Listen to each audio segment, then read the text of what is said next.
I wish it was on Steam. If it was on Steam, I'd probably play it. It is on We Steam. are It live. is? The original one? Oh. Yeah. Storm, I Oh, would shit! request you change your profile icon. Oh, yeah. What? I'll do My it. bad. My bad. That's just one that my What? friend made me. Wait. Oh no. My bad. Where? Where? I need to see this. Fugi. On stream! I was flashbanged by that silly little guy. My bad. He's Where such am a I little looking? goober! Look at him! There we go. All right. Yeah, my buddy made that in like 10 minutes, and he also made my usual one that I use when I stream. I missed it. Oh well. Incredible. This is the one he made in 10 minutes. And this is the one that he took a Marshall, couple of someone click hours to make. Oh, that little goober. Oh my god, it's adorable. It's based off of my model. Oh. But I think So now I you fixed it have to Burb. where I am Burb. Yeah. So more begins your furry avian arc. Yo, can we How fly? the... Okay. This is gonna bother me. How the fuck do you share a... How do you share a game from Steam? I feel silly that I am Oh. You unable to are. figure this out. Well, time to look up the internet. It's I'm sorry, yeah, what? it's just called Here Comes Nico. One cozy game that like really holds an important place in my part is One Shot. If you ever heard of that game. Fuck it, I'm just gonna look it up on the on my browser. I have not heard of it. And mine's Subnautica just because the audio in that game is so beautiful. Especially when you're in like a safe spot. There is no such thing. I've never seen people describe Subnautica as a comfort game. I wouldn't. Only in I certain wouldn't- places. For me, it's the No. audio, and just like again in the shallows, just all the, Yes. especially at nighttime, with all the plants glowing, it's just so beautiful. Okay, No, so the shallow no, no, music. no, Terrible no, no, decision no, of no, no, leaving no, the no. safe zone. Everything. And now else. I can never play that game again. Oh, I left a safe zone. I still find it a beautiful game. Given It's great. It's a beautiful game. It's just. It is admittedly a little Even dark nerve-wracking. places, no bueno. yeah, Hi, hello. I have full-blown thalassophobia. I I have think I chronophobia. that phobia. So I'm like, oh, it's fine. I can't see anything in front of me. And then I see what's in front of me. And I'm like, I wish I hadn't seen that. Oh, I'm going to die. I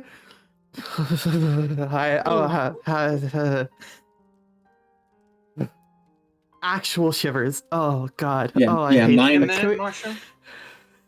I have learned that, I- like, over time. that- Subnautica's really cool, and it's very popular for a good reason, but also, Yeah. fuck that shit. Story phenomenal. Building and everything so good. Teaming was Gameplay looks actually going great. to a deep dead No. and with demons in the Just water. No. Imagine it not being underwater. That doesn't help. Imagine if That's in not how this space- works. Yeah. You know what? I- What's the difference?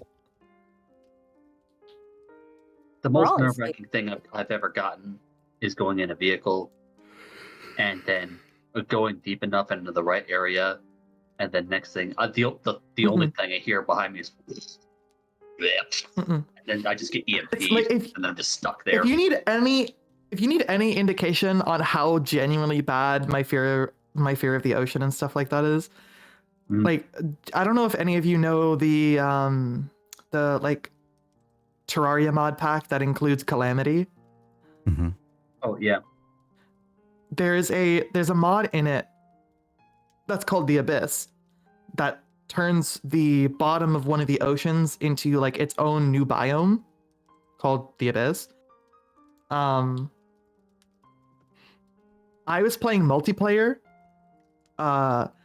And I had to literally beg a couple of my friends to go down there because I could not get more than like as deep as the ocean in the Terraria world normally is before I started getting freaked out and had to leave. And Terraria is a 2D game where you can supply yourself with plenty of light to see things. And I couldn't get deeper than the default Terraria ocean. That's how bad it is. Does that trigger with Down and Drowned? I was just really trying not to think about it. Not Understandable. Yeah. To be fair, I've been trying really hard not to play into the deep, dark aspects of the Abyss. Understand. And I really fucking appreciate that. 'Cause, okay, like I can take myself out of it to a point, right? Like, but I'm not going to turn it. play- I can't turn it into like a horror. I could. I very easily could. But in good conscience, you so easily could. knowing what, especially with like the theme, like, oh hey, there's always a little bit of sunlight piercing through even to the bottom of the ocean floor. Ha ha ha hoo hoo hee hee. Like even the San Jose was able to be lit up and pretty and like now that it's admittedly, haunted, I it's have honest. Light. I have light that you don't need to Light. concentrate on. Light. Yeah. That's great. I really appreciate that. It's really cool and helpful. It will be. But like, yeah, I didn't want you to explore a dark ship, which is why it lit up the way it did when it became uber haunted. You know, in hindsight, this is probably the worst campaign for me to have joined. Do you want to It's change? fine. Yeah, here you are. No, no. I'm having too much fun. Could we argue that this is some form of exposure therapy?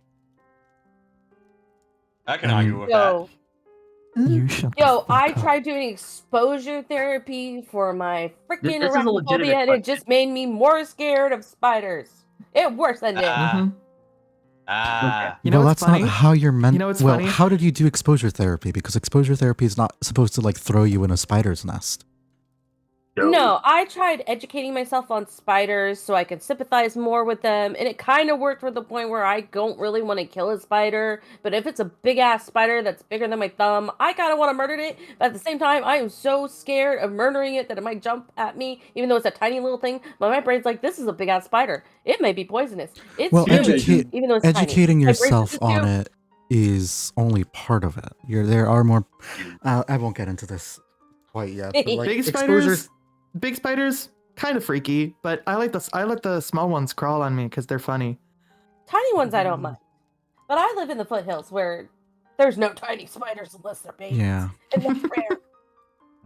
Anyways, if you guys want a cozy game, One Shot is really good. If you have a Windows PC, I would recommend the first one, the first version of it before the remake, because there's some fucky shit. But if you'd rather not deal with the fucky shit, there is a remake of it that's designed for portable consoles and Steam Deck. So that will be more up your alley. I know about the fucky shit from One Shot. Yes, It's I very remember. funny. It is very funny. Also a pain to play. If you don't know about it. It's scary the first time you see it. Yes. Yes, it is. I'm going to quit. We have spent 20 minutes just yapping. Not right. Yeah, Yeah. you should probably It's get a normal started, D&D game. actually. We could get started, or I could suddenly realize, oh hey, I'm a bit hungry, and I'm gonna get up and grab a snack and fill my water bottle. Yippee! Food and water's important. I can wait more. I get away. I enjoy yapping. I don't get to yap very much normally. What? Yeah, you know what's What? really funny about someone mentioning exposure therapy? Eh. Two of the fears that I had that I thought I could just like expose myself out of now are both like core fears of mine Oof. that I can't get rid of. What's that? Thalassophobia and My big mycophobia. fear. I'm slowly learning that I think I have one of those phobias because as a kid, I was like, swimming in lakes was cool, but then I started overthinking, like, did something just touch my foot? I can't see the bottom. I can't see things swimming. That kind of terrifies me. What's in my brain's just Well, going into all these. It's what is that, and it also underneath. doesn't help that I'm like autistic as shit and don't like being touched by things, especially ones that I can't see. I don't know if I am or not, but I'm being tested for it, and I'm starting to think that maybe I am, and that makes things make a lot of sense to me. Because I like certain things touching me and certain things not touching me. And I don't know why, but I like touching really, really soft things. So true. I had a friend that is also autistic that Green, do you know the sock question? Yes, you have asked me Yeah. that question. Yeah. It's a very stupid and funny question. May I ask it? Consider that stupid to me. Do it. Ask away. So Jess, do you like wearing your socks in your house or no? If it's summertime, if I can get them off, yes. But it's fucking cold. I have to have something on my feet. But I can't sleep with socks on. Absolutely can't. So, funny thing about that question, it's supposed to be a yes or no question. If you answer it anything else, you're kind of on the spectrum. Makes sense. So much, Yeah. makes so much sense. It's literally like, for instance, the big a big tell as well is if you ask a clarifying question in response. Like when my friend asked me, they had simplified it way down. It was literally just, do you like wearing socks? And my response was, what kind? That too. Mm-hmm. Because it depends. I absolutely hate really, really short socks that go below my ankle. I don't know what it is. I absolutely hate them. I prefer. They're awful. They Yeah, make me feel screw uncomfortable, ankle and I don't know socks, my why. man. Like, they're not long enough. God, I Why are hate they them not so long much. enough? I hate ankle socks so much. If they do not cover my entire ankle, they are not worth my time. Mm-hmm. Yes. Throw them out the window at that point. Go barefoot. Seriously. Do what nature intended. I'd rather. So true. I'd rather burn them and generate heat than have them be. Even consider having them be worth as socks.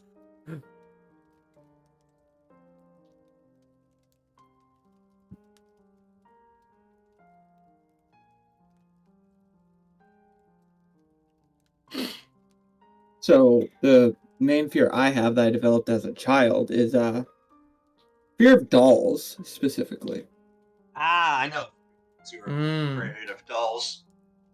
So, long story short, you know the dolls that are made for children that their eyes move? Oh, yeah, I know those. Oh God. Like if you move the head back and forth, the eyelids move. Yes. I remember getting one of those dolls and being like, why? Why would you give me this thing? I'm a child. This does not look like a child's toy. Well, imagine one of those in the center of a room on a rocking chair. You go to look at it. You go to look at it. You don't realize it can do that. You pick it up and the eyes move and you immediately throw it because you are terrified. That's a proper response, if you ask me.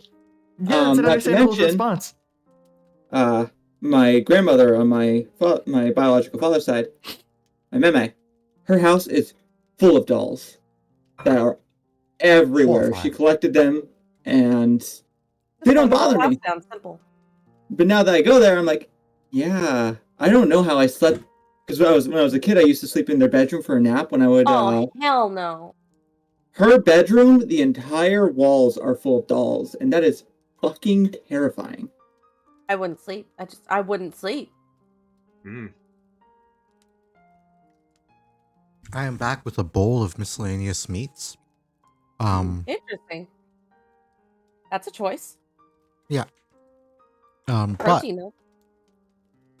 yeah. Last time you guys were here, It makes you feel better. I made like a veggie stir fry that I put like super firm tofu into. Fun fact, very extra firm tofu has the consistency of eggs. It's rather pleasant. Ooh. I don't know if my brain likes that or not.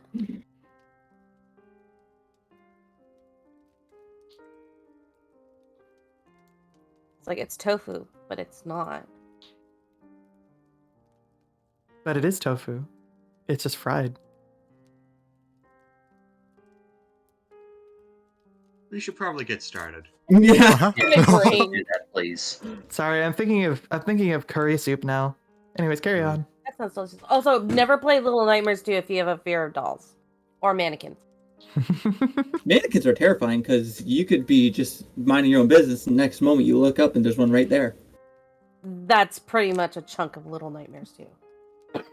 Hey, that's why we'll talk after or a different time. Let's play D&D. Let's do it. Yes. We have. D&D. Da-dum. So, last time you all were here, we finally had a little conversation between River and the captain, basically detailing the terms of your continued employment under his command, along with a potential offer of vengeance against the ship while that you guys are off sailing southward from where you are. You'll probably have to find your way over to the over in the direction of where the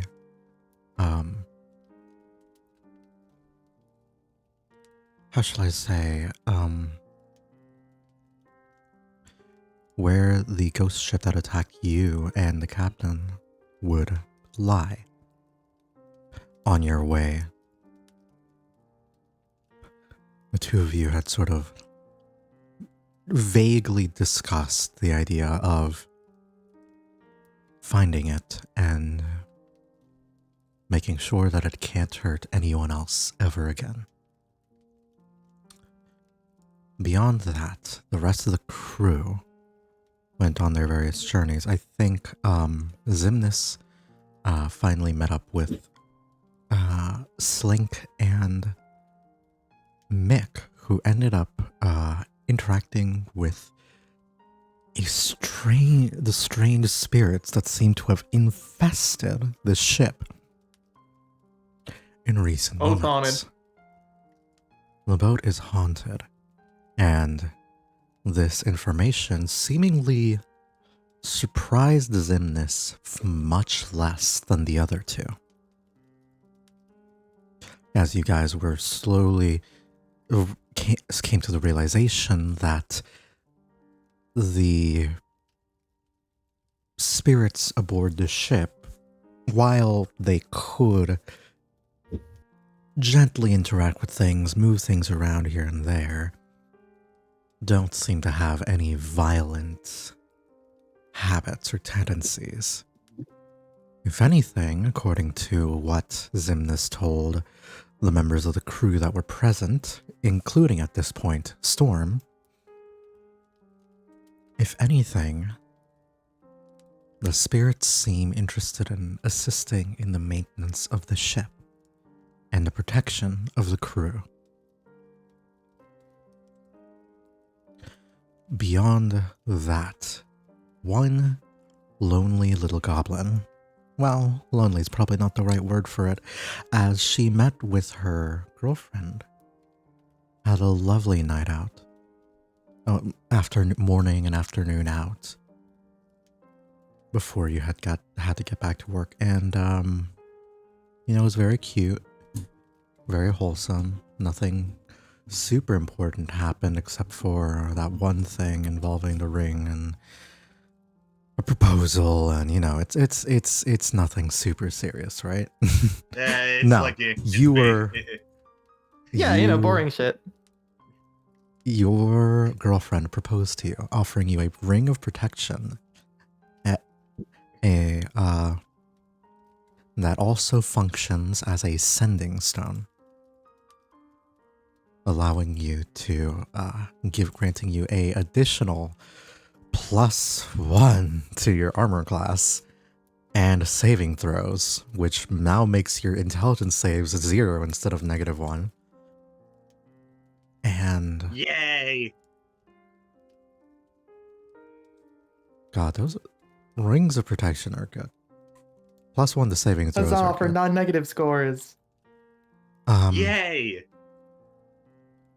Yippee! Boosting your AC to 19 and granting you the ability to cast sending to the recipient of the other stone, which would of course be your girlfriend. That would be once a day. I mean, technically, she's my fiancée, so. Your fiance, yes.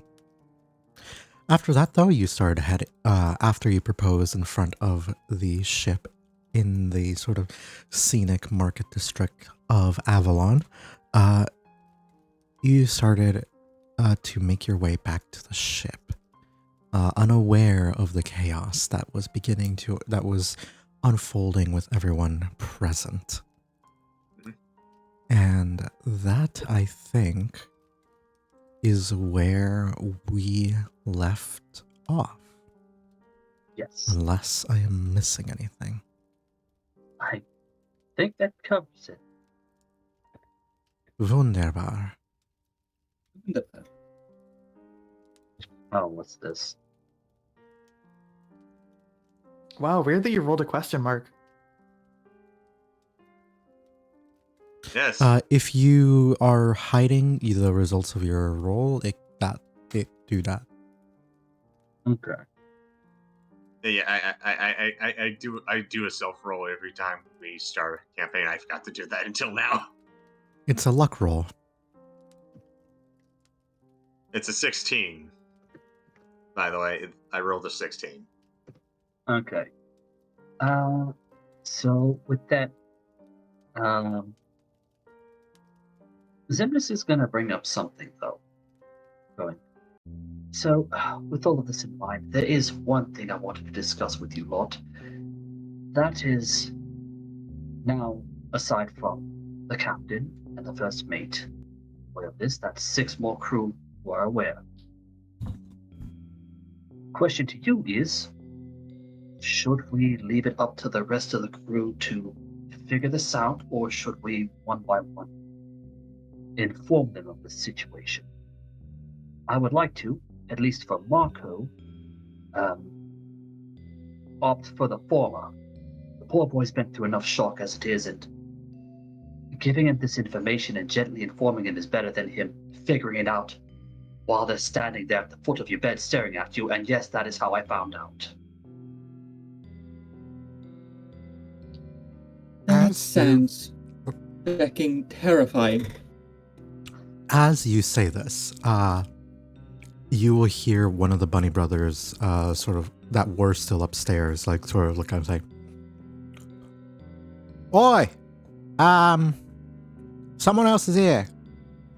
If you were to look out of, like Like the cannon windows, whatever. yeah, you would see that, I forgot the name of your character. Izzy is right there. Is he just Ozzy. waving? Is like I'm I'm here for my side of my shift. Sorry it took me so long. Just had to do a couple of things. Zip looks at the rest of the group, goes, "Well, your thoughts on this?"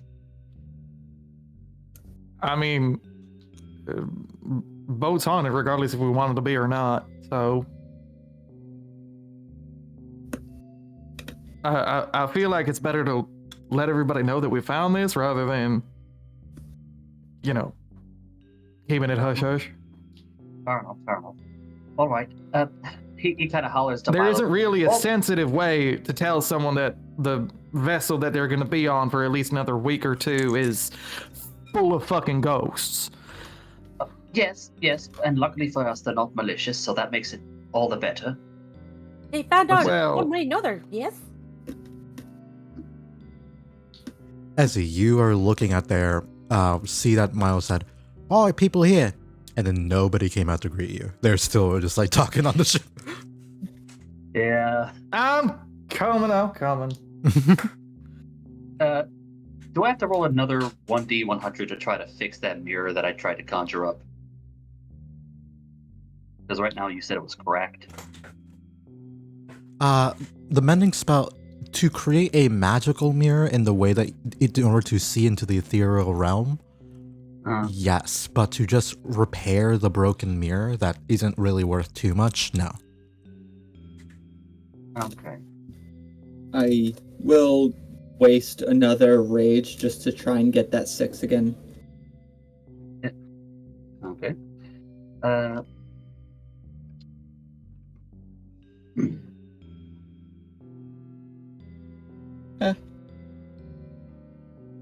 Oops. No, come on. There we go.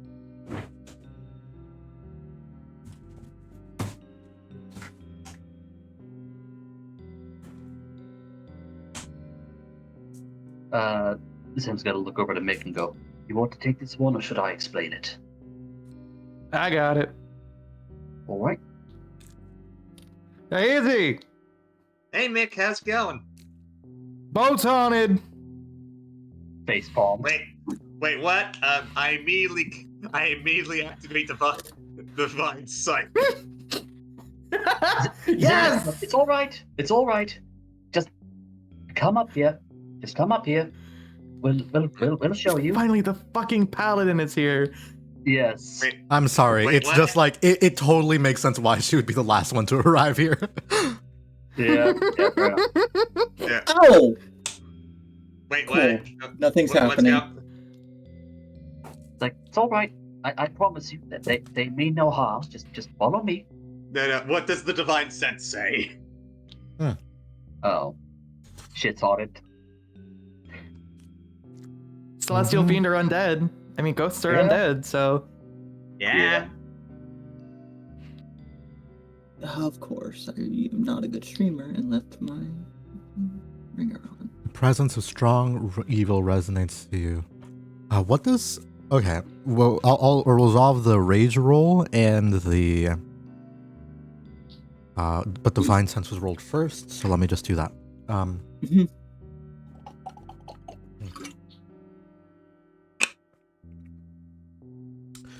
What While does you're doing that, what Naz, does as the he's, like- presence of fiends look like to you, Izzy?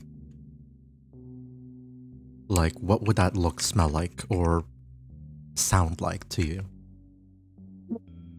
Fiends in particular. I mean, Fiends? undead. Sorry, undead. Oh, undead. I was gonna say. I'll say, what the fuck you not telling us, man?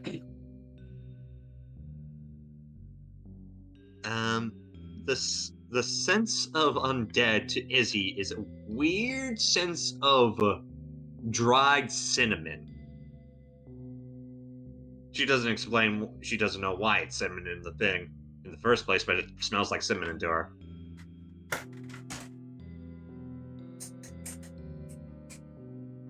Interesting.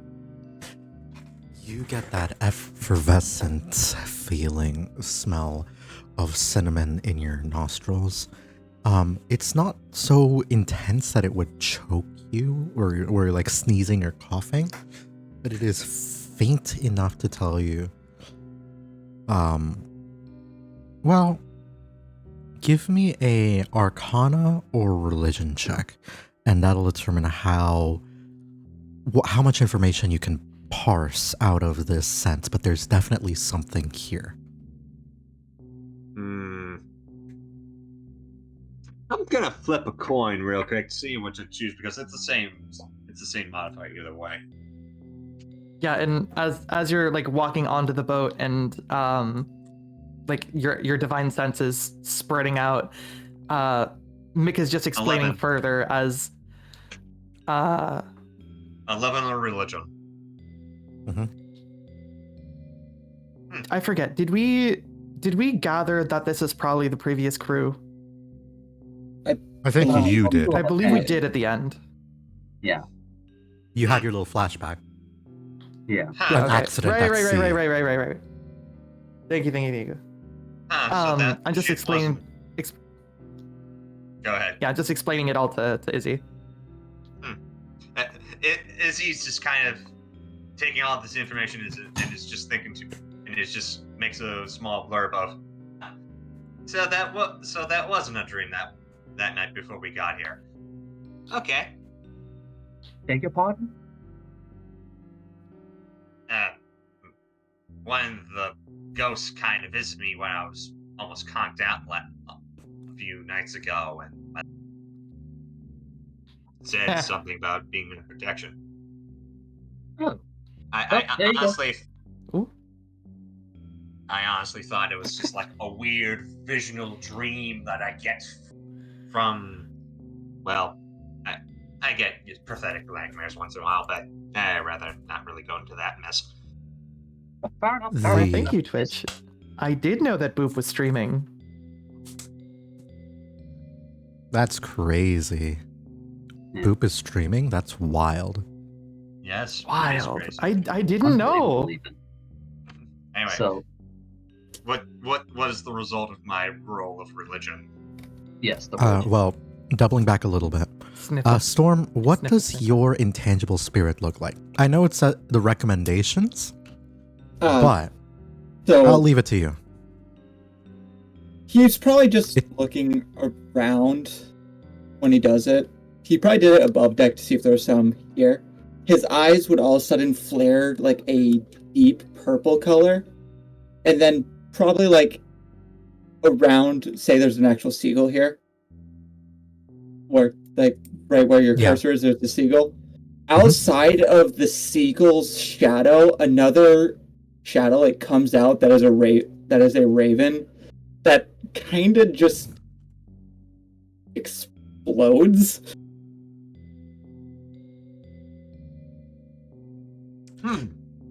The thing with If- this familiar is that it explodes and then reforms again and again, I think. I can choose to do it, I think, specifically. Oh, is that the case? Hold up, let me look at your table again. At the end of the current turn explodes, and each creature within it must succeed a dex save or take 1d6. Until your rage ends, you can use the effect again. So it's just an explosive, Why would an okay. intangible spirit that looks like, in your case, bird appears within 5 feet of one creature of your choice. And see within 30 feet of you is then of your turn. The spirit explodes. Yeah. So you just spawn exploding birds around you? I picture it kind of like weird throwback. Have either of you guys played Dead by Daylight? Do you know the well, if you have the artist, how they're like made of like ink? She has the ink crows, so it's similar to that. Cool. Huh. What? Alright then. Why But are yeah, y'all just kinda- talking in deep speech? That's deep speech. I put No. goblin. I have Elvish. Raven's fixing whatever book from the explosion. There was Yeah. nothing. It was literally outside the shadow of the seagull that's right off. That's right here. Okay. I forgot how to ping. Click and hold. Yeah. Alright, so we have... I'm gonna set this in... I guess crew members, and then I'll work on it later. Or where? Again, I was trying to get 6, which then all of us would light up with sparkles. And so would the ghosts. You will just see Yeah. like this... this like crow here. Or this raven here. And then all of a sudden, after about 6 seconds, in like a burst of like inky black shadow. Fuck. Sorry, still trying to get a hold of my abilities. Does it leave a mark of any kind? It leaves like a black stain, like someone lit up a small explosive. Yeah. But it Bruh. leaves more soot than anything else. Yes. No like lasting annoying, but- destruction. Yeah. Sorry, again, new to this whole wild magic thing. It's okay. It's okay, sweetheart. You do what you need to do. Just don't cause any more damage to the ship that we already got to I repair. will not. It was not intentional. Hey, wild magic never Really, is. I think we got bigger fish to fry than exploding tiny birds right now. Of course, Nope. ghost ship. Yes. Yes, good Yeah, shit. boat's haunted. It's fine. That they are not malicious, but we should probably inform the rest of the crew. By the gods, do I not mean, hell, bring it it seems up. they want to help. Yes, and I intend on helping them help us. Actually, I mean, Not sure how we're gonna go about doing that, but we can try. I have a few theories in mind, but that would actually take me to my next trip, being the School of Magic, to confirm whether or not that's possible. Well, I think we got a whole nother day to burn, so true. The religion roll. Your religion roll, What's an 11? yeah, you're able to like read the spirits are there, but there are a lot of them. A very large number of like faint wisps of undead energy.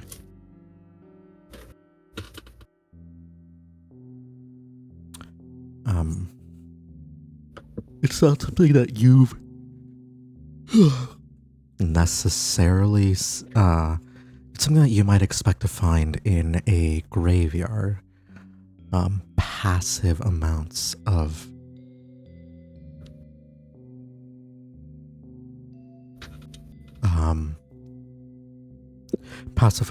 undead energy present, but none of it necessarily strong enough to haunt anyone. Not necessarily like a graveyard, but one that's unconsecrated, but it hasn't been like fucked with. It's just a normal. there are spirits that linger here. Huh. That's kind of weird that they're just kind of lingering here, from what I can tell. San Jose all over again. Actually, it's... I think this is just less intense than this San Jose, because I didn't even want to bother with that thing, because simply put, it was just kind of choking me. Do we want to get in a conversation circle? Yeah, conversation circle. Conversation circle. We're already kind of there. It's a hexagon, but that'll work. Fuck it. Close enough. I can't move my token. That, do you have the token selection? You are targeting, selecting a target. Make sure that you have the like little full screen next to your token controls thing. That's why. Yeah, you've targeted yourself a lot. Yeah, why is the Birdman throbbing? Rage. Rage.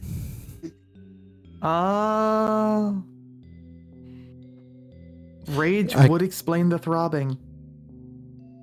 That's a quote, and you know it is. I love that I come back to that quote. It's fine. It is a glorious quote. Fuck, what did I say? I forgot, but we can go back in time. Yeah, I mean, I could quote what I just heard. I don't want to think about Bird having a hate dick. Thank you. Don't Rage forget would explain the that throbbing. That's what you said. he is also both simultaneously fluffed up as well as wet. Yeah. What? So a wet, angry, throbbing bird. Noted. Okay. That's a phrase I never thought I'd hear before. Okay. Now, with that, is there anything else? Oh yes, I was gonna tell Zim was gonna tell Izzy. Just, I know you are accustomed to informing superiors, but by the gods, do not bring this up to the captain nor the first mate. This is a very sensitive topic. Honestly, given the fact that the ghost mentioned they were working with the captain, I think they already know. Only after I informed them, and then I got a very wrathful glare. See, they were not here. Yeah. They were not I here feel for the like this entire. is a. Yeah. I mean, They didn't show up until after the carnage from the Sea Dragon. they specifically. It's his ship. I feel like he's got a right to know. He already knows. That's what I'm trying to tell you. I informed him that there are ghosts on the ship, and he gave me a wrathful glare. I honestly thought we were going to start throwing hands.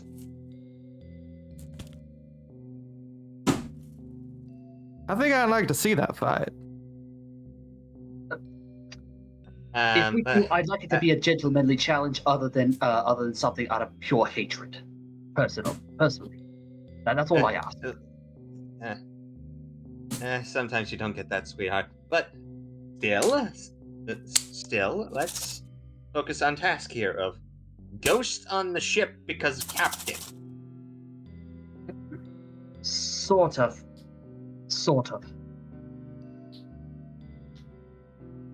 As I said, it was previously after the dragon attack that they started that at least the one that spoke to me showed up. I mean, think about it. We've been on the ship for how long, and they didn't show up until then? Maybe they just needed a reason to protect us. Who knows? Perhaps. God, there's so many questions that are being brought up, and I know that not nearly half of them will be answered. Yeah, quick question give it for all time. you. Either these ghosts. Is that in character or above board? In character. In character. Okay. Listening.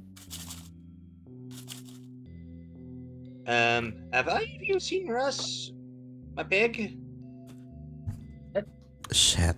Yeah, he's somewhere. You're not supervising your swine. I left him here last night to make sure the gold wasn't stolen. He's somewhere. He's on the ship. He's there. Zip is asking, did you leave him food so he wouldn't wander off looking for it? I mean, yeah, I'm responsible like that. I'd certainly hope so. The boy! Yeah. The boy, the great boy, the russet potato. All right, you just see them at the bottom of the stairs running up. Okay, there they are. Russie! Does Russ look any worse for wear since they've been on this ship? Did they No. look at all shook? Okay. I mean, it takes We don't a kill lot cosmetic pets here. Yes, Fair enough. it takes a lot to rustle this little piggy, as Izzy quite literally holds him up like a giant teddy bear. Fair enough. And Izzy gives him a kiss. Mwah. Love you, sweetie. As she puts him back down. Yeah. So, Zimnis goes, well, with all of that established, there's so much we gotta do, so little time to do it. I'm going to see what I can learn about this and some other things at the School of Magic, if I am no longer needed. Actually, if you don't mind, I would like to have a personal conversation with you as in this. Walk with me? Sort of pointing out towards the dock. Of course, yes. All right. And I still got a ship to repair, so. Well, We're also no, here to work on repairs. you'll hear some of the The Rabbit Brothers sort of start to like call back to you guys, like, as like, I think Evan would be like, wait, before you go. What you need? Yes, Master Evan? What is the plan with the rest of the people here? It's very clear that half the crew knows what's happening. Or closer to 3/4. More than half the crew, then. You all know, the rest don't. What is the plan with regards to that? Are we telling them? If you all found out now, it will not be long until the others do. Oh, yes, I understand that. So with each of them, I think we should inform them of the situation. I feel like That's we give smart. them the general bits, but not the details. Mhm. Yes, of course, Yeah. of course. Honestly, And best let's- bet there. And let's try to break it to Be- Master Marco gently. The poor boy's been through enough as it is. Honestly, I'm half tempted to just take him on before we head off to sea again. Just take him on to a small spa day. The boy deserves it. All right. Hells, I could take a spa day. There's spas in this town. I can There's an always entertainment district, hon. There's gotta Yeah, there has to be. So then there's a shopping district. Would one of you be able to show me the way? I want to get some basic medical supplies. I get we be. have That's not a bad healers, idea. but I'm somewhat of a doctor protege from my time back on my last ship with Ooh, old men. healer feed? Anyway, Let's go. Actually- no, sadly. But I have proficiency in medicine, so That helps. then I have a feat that allows me to roll at that advantage. I'm sorry. I apologize. I never got your name, sweetheart. Oh, yes. Sorry, I got Slink, Mick, Milo, So, Evan, Marco. I'm River. Nice to meet you, River. Name's Izzy Bunreal. At your service. The shopping district, as she points in the direction of the shopping district, which is over here, is over there. It's that big building straight ahead. You can't miss it. Hey, thank you. Yeah, I thought I would at least let you know about that so you can get our medical supplies, you know? Mick walks back over to the left side of the ship, realizing, wait a minute.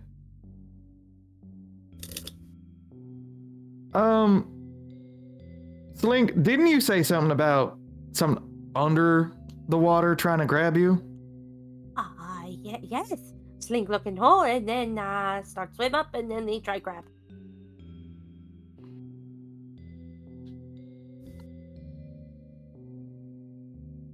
I just kind of like look at the rest of the rest of the party, like,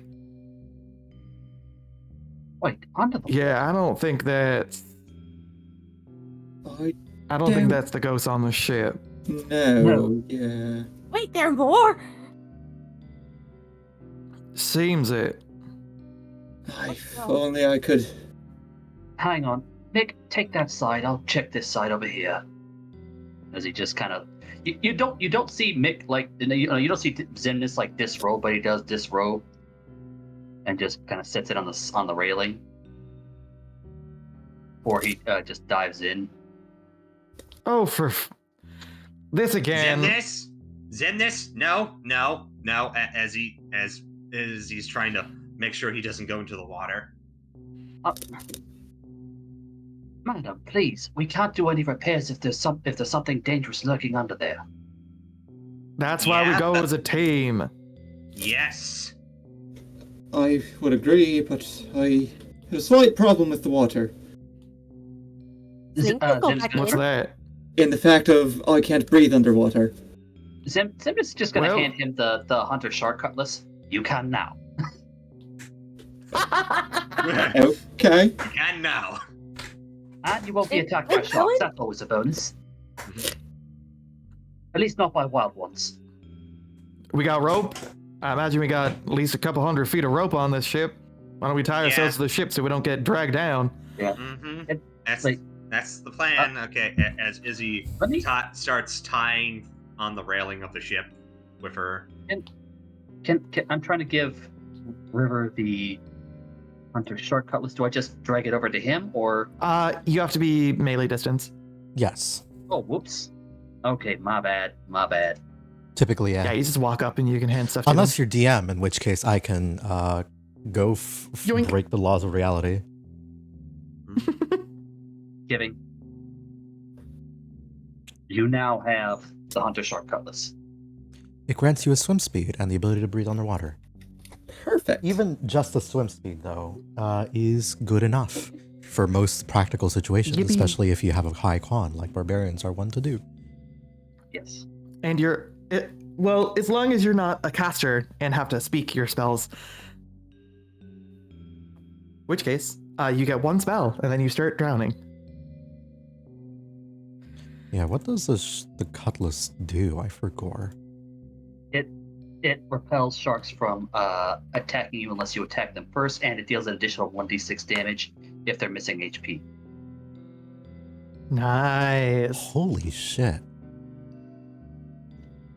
Yeah, so it does greatsword damage without it being a greatsword. That's hot. Yeah.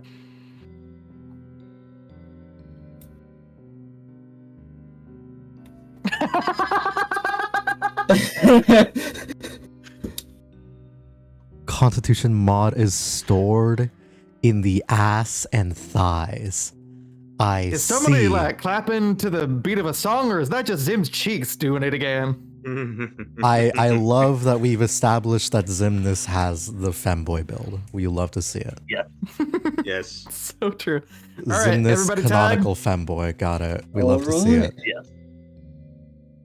All right. All right. Hop So, in. as you guys sort of do, you guys are jumping into the water? You got a better Tied to alternative? the boat. Okay. Tied to the boat. All right. Okay. We're going left side or right side? I thought we were just doing one on each. Like, do a couple on each. Like, two Oh on yeah, one side, two on the other, we are whatever. on Yeah, boat. Yeah, I would have somebody strong, like two strong people, so probably Izzy and River at the top to pull us up if something happens. Oh, okay, that's fair. Everything just Slink's fight it pretty out for light. me, Does so I can someone wanna hold reload, on to but- Slink? So just give me a sec. Zim, what's your strength mod? It is a 10.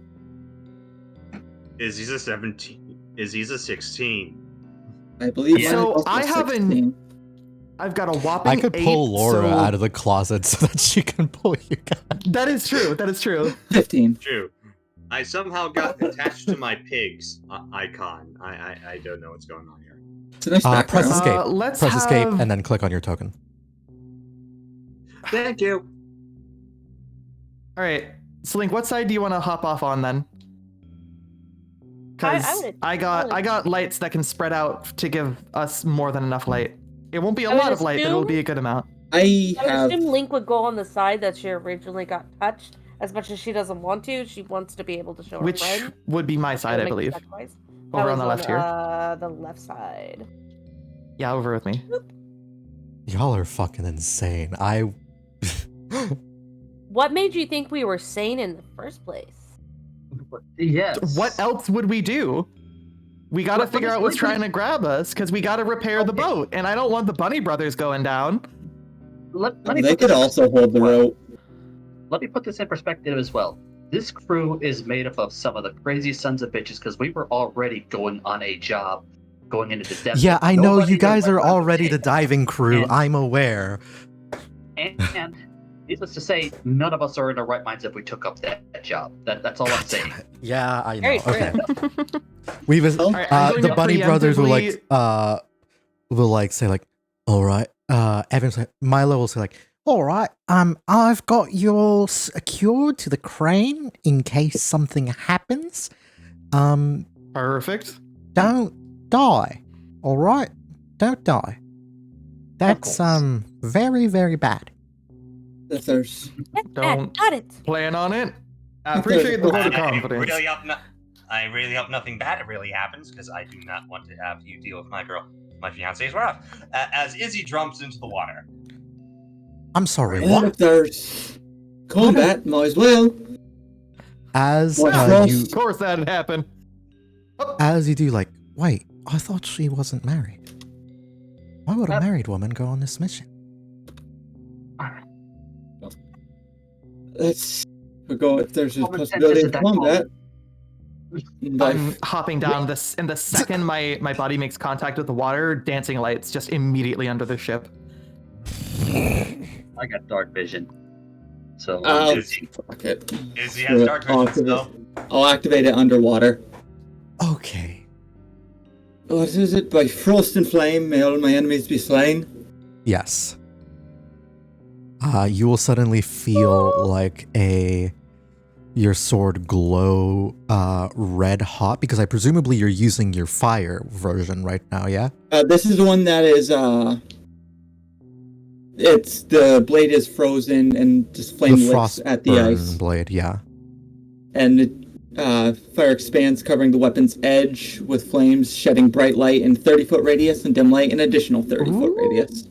You will see underwater Nice. the blade totally still works, but instead of fire, it's more like faint bubbling approaching from the blade, and like a shimmering aura as if you're familiar with the latent frost effect, there's just a small coat of air pockets just surrounding the sword, which weirdly affects the way you swing it. So I don't think that I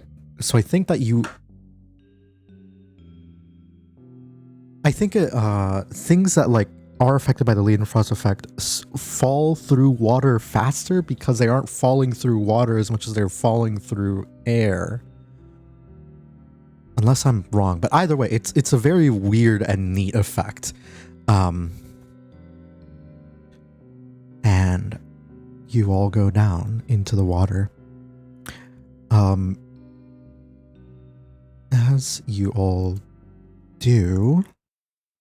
So I wanna just make sure that I'm understanding this correctly. Are we attached to the ship? The Bunny Brothers mentioned us being attached to the crane. Are we all attached to the crane? Or is it just, do we have Izzy and whoever like ready to pull us up if something goes wrong? I think that since all of you are jumping, you all were attached to the crane, so you just have different lengths of rope tied to the crane winch so that you could all be pulled up. Okay. Should things go very wrong. Because it looks like, judging by the way you are all laid out, all of you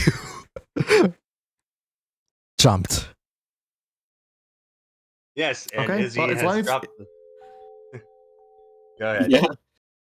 As long as we've got it set up. All right, let me see. Ooh. Never mind. I need to... Which is the song I'm looking for? Sorry to steal your thunder with the dancing lights, by the way. Well, the dancing lights can go far away from me, so they can get deeper in the water. Your light is good because it's nearby.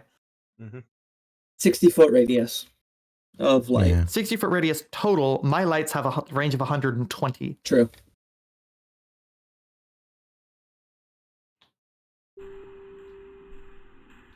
There we go. This is the song I'm looking for.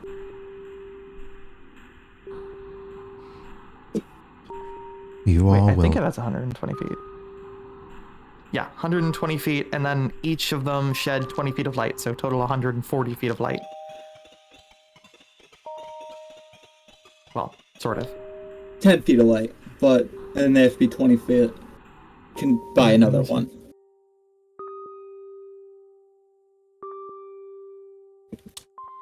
You all yeah, still. dive into the water. as you do, you will see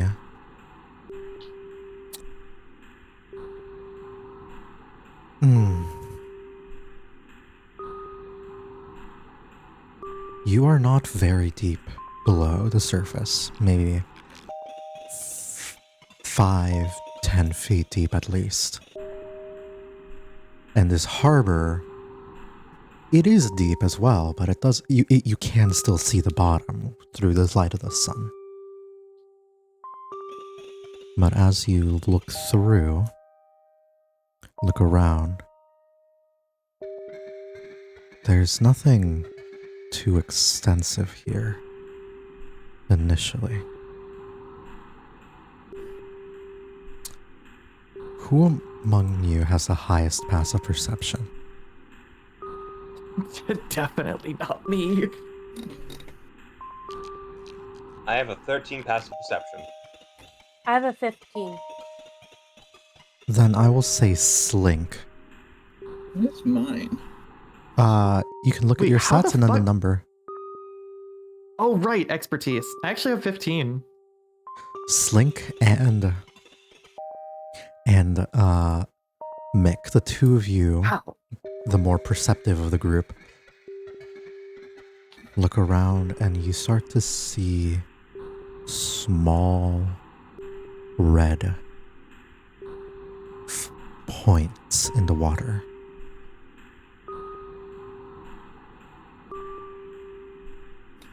Uh-oh. What points? Points, like little red bubbles of a different kind of fluid than the water, seeping out. And then more and What? more come by. I still can't find it. Can't find what? Passive perception. Unless I'm blind. Oh, your passive perception is just 10 plus your perception modifier. 13. It's also going to be right next to the perception number. That's the passive? Yes, Mhm. passive Yeah, acrobatics, it's passive perception, athletics. and then the modifier, and then that tiny little, like, thinner text. That's probably a double digit. That's your passive. Mine's 13. There you go. Nice. Okay. It's not bad.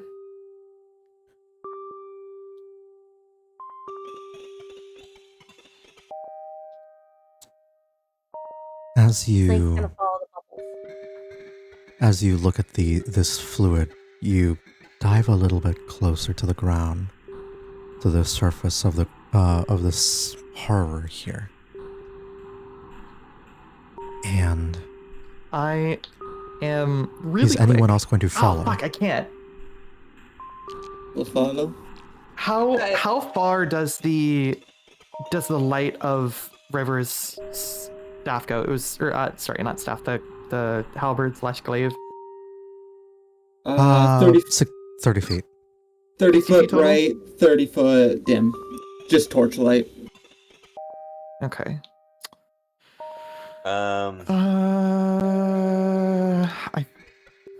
I feel like before anybody goes, I'm just gonna like motion to Slink to like wait a second.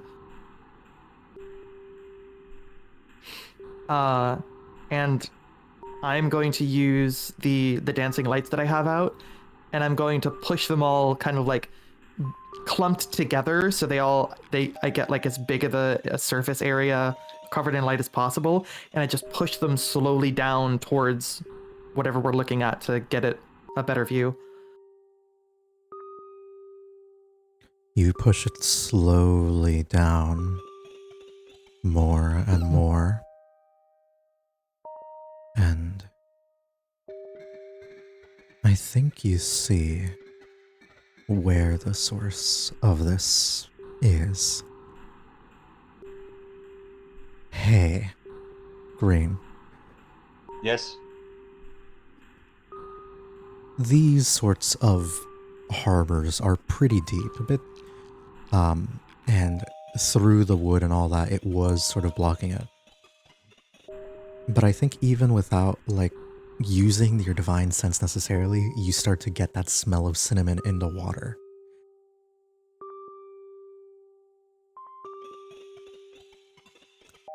And as you push the lights down to the very, very bottom of this harbor, you will see it. Ethereal. Translucent. Petrified in the moment of their demise. Some 50 or more faces at the bottom of the harbor. 50 or more so lost souls. And that red bubble, that red fluid that was slowly rising up. Blood. And they are reaching up as if they're trying to climb back up to the surface of the ship. Back up to the boat, back up to safety, but they cannot.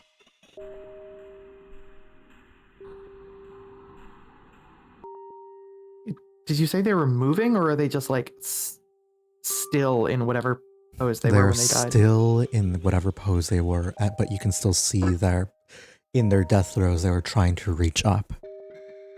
May I? What would I have to roll to understand this a bit better? As in, what I'm looking at is like Religion or Arcana with advantage. Arcana Because you're a with paladin. advantage. So I get advantage May either I- or. Yeah. May I I also get it. roll Arcana? You would roll flat, but yes. Okay, so It's very clear that these are ghosts. They are pure translucent. They don't seem to be real. There's no there's clearly never been this kind of mass murder in the harbor. But I rolled Arcana. you will even see these like little crabs and like different bottom feeding creatures sort of like swim through their forms. Great. Mick. Izzy. Lingering spirits. But seemingly unable to pass on. Your very best bet with stuff like this is that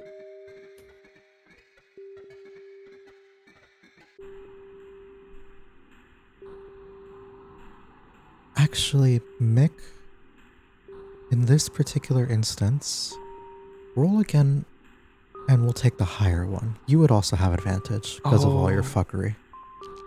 Oh.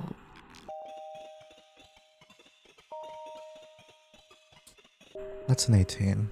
That definitely helps a little.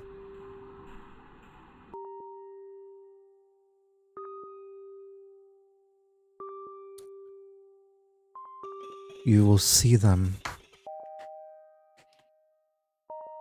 and I think there's a little bit of horror in this, just a little bit, as you see Green, like all of these faces sort of reaching out, and they are like all paralyzed, reaching upward. But you start to slowly see that they look at you. They're staring at all of you. Their eyes are moving. They know you're there. They're reaching up. And on occasion, they can make it up. On occasion, some part of them is able to help on the ship. But that's so many more stay at the bottom.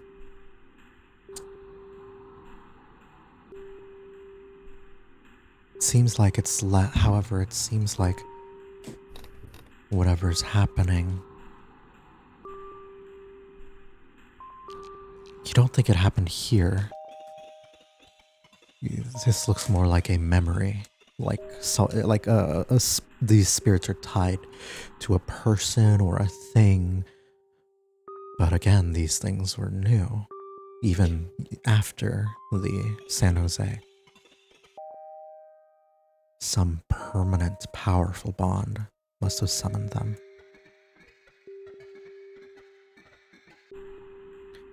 Mick, you get something a little bit different.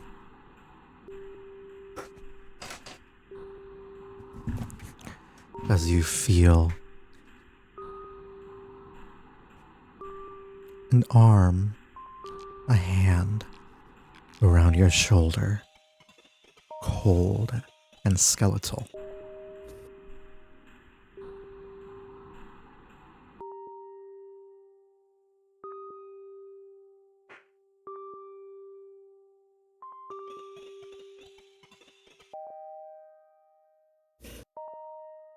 Look at them.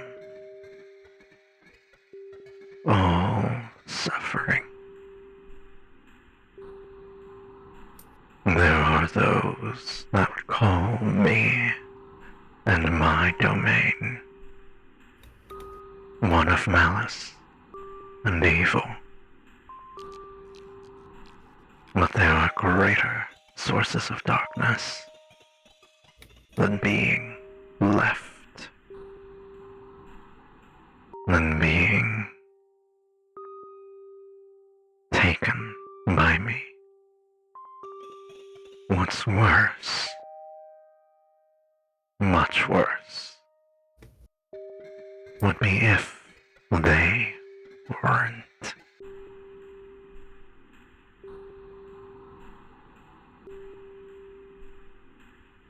He just shivers. Lost souls. On no funeral. A ceremony might have been done to prevent them from something, but the very worst of it. But no body, no funeral, no proper ceremony. And you think to the countless souls lost at sea who must suffer like this, paralyzed, drowned, deep below the surface. Never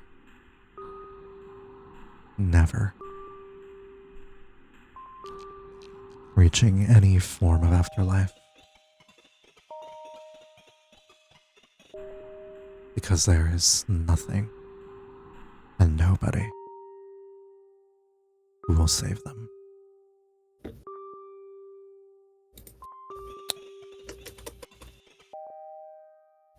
It becomes pretty clear that Slink didn't necessarily feel something. This feeling that Slink had of something chasing her was perhaps one of the spirits reaching up to the ship itself, to the boat, to salvation. Not necessarily them trying to pull her down or kill her.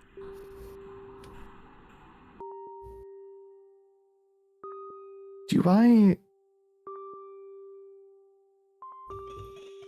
I feel like a pull of any kind?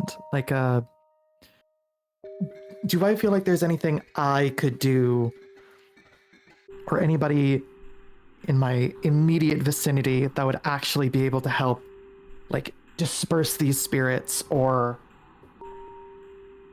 would any attempt that I made put myself in more danger than any good I could do?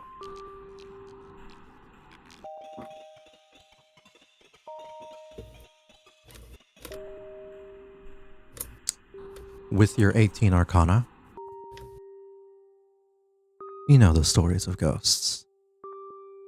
You've told a couple yourself. A ghost is trapped in the material when they have not been consecrated, when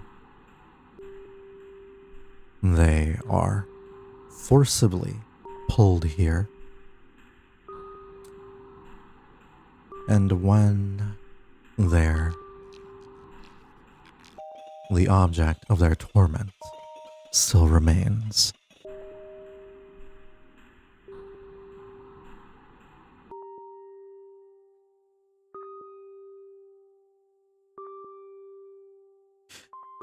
After a minute or two of you guys just realizing these aren't necessarily hostile spirits, just desperate and trapped, you'll start to hear of a crane pulling each of you up simultaneously. And even if you guys didn't roll the Arcana to understand everything and you didn't roll high enough, the horror of what you've seen arrives. And as you all look up and finally break the water's surface, at this point surrounded by this pool of spectral blood, you rise up, look back down. Clean water. Well, as clean as a harbor could be. But no blood. No suffering. Nothing lying beneath the waves.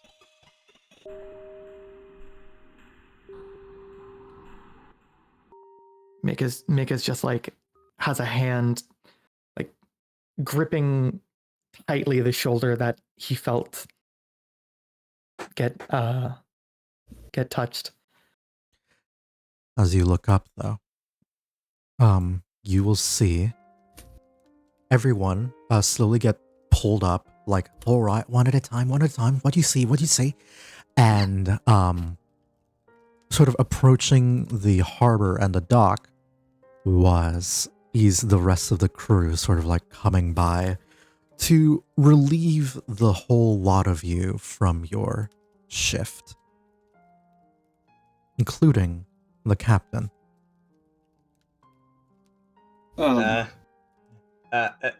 As Izzy knows as the captain, and is just like, she just has a look of genuine sorrow on her face.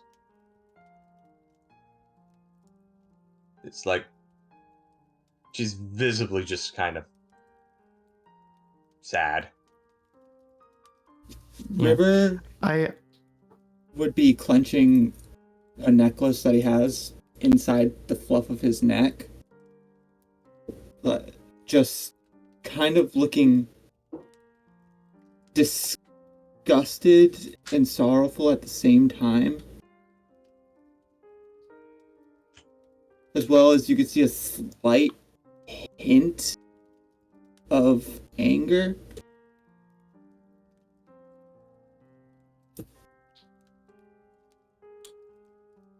Again, this very bizarre sight. 6 sailors come by, and 5 goobers get pulled up via a cord.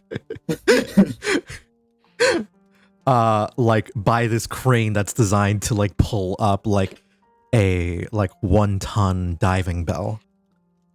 And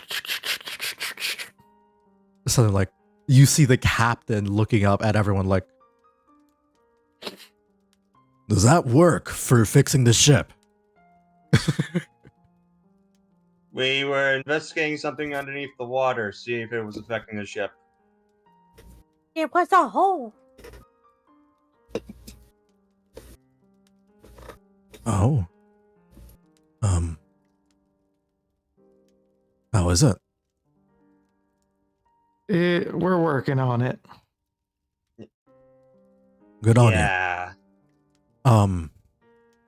With the exception of, he will point at the 3 goobers who came by a little bit later.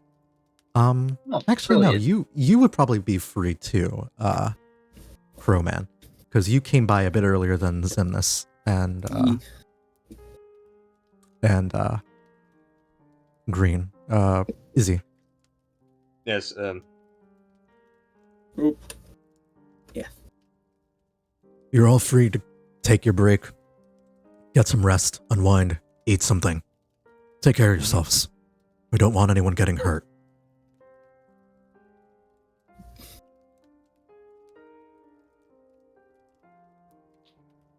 And you will see that the remaining 6 crew members, the people who have gathered, now are like prepared for the afternoon shift.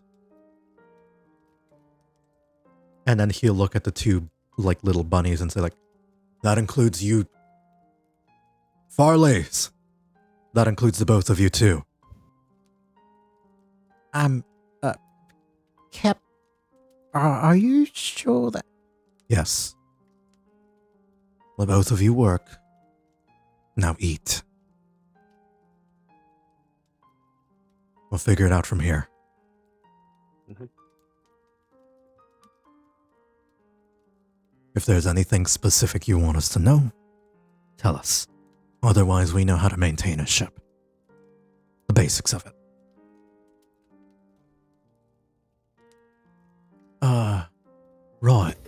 Right. Yeah. Thanks, Cap. I want everyone here to ask,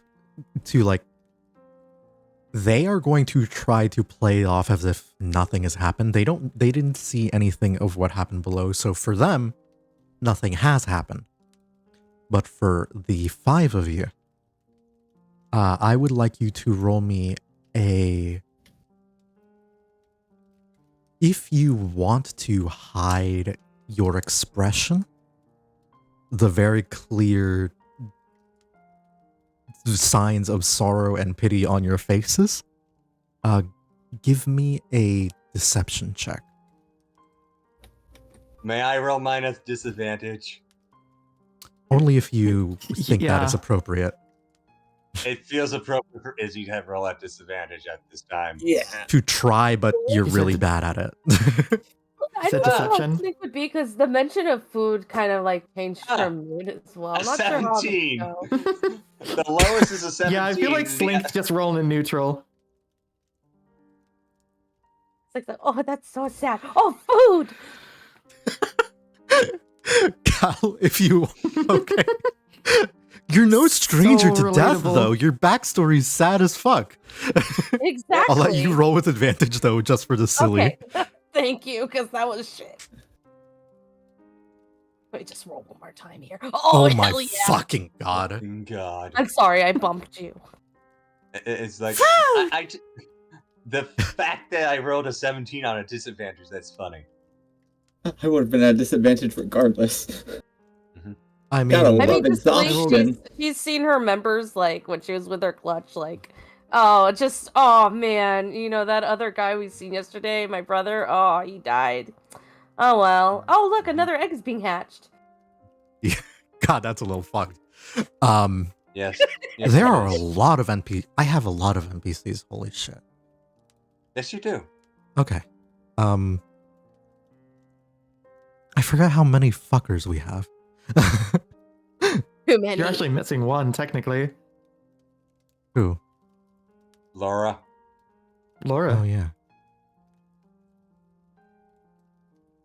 Did I count that right? I'm now Laura. It's like 15 of us. I'm just gonna...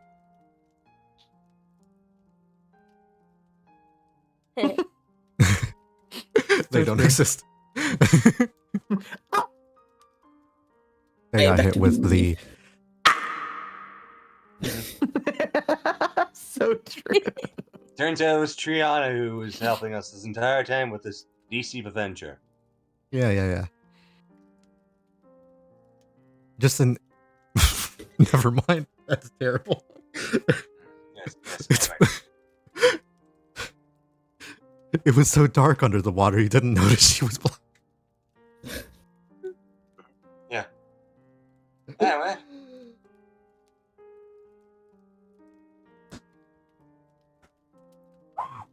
Okay. The hell? Sometimes when I get All right. when I particularly fluster myself, I can do a Homer Simpson scream. Nice. Nice. That's awesome. All right. But I do it into a pillow because if I were to do it out loud, I would kill people's ears. Understandable.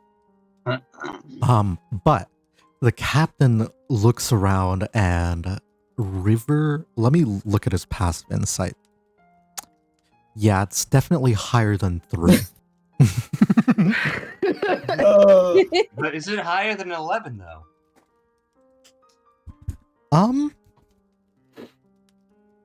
Yes. Yes, it is. All right. Great. Oh, great. So The only one that succeeded. Dimness and River are the ones caught.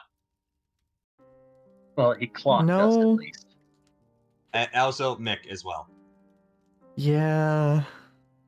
Funny enough, Izzy's the only one who can keep a straight face in this entire situation. Blink just got so distracted. I food. Zimnis, River, Izzy's good. Slink doesn't care because food. And all 3 of you got caught as he's looking at the 2 of you and saying like, what's wrong?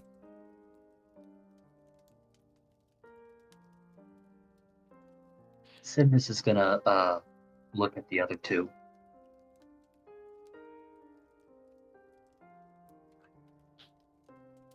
Mick doesn't seem all there right now. There is so much going on in River's head that he probably barely even acknowledged the entire crew coming on board.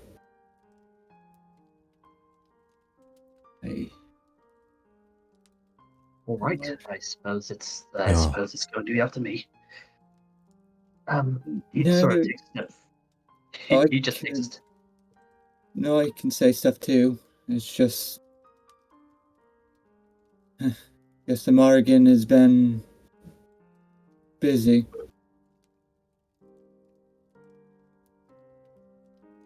I mean, with a 10, Mick visibly flinches at the name.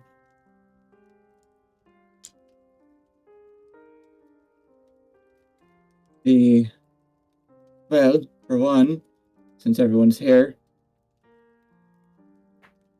we were gonna tell everyone, right? Looks towards Izzy and Zinnis.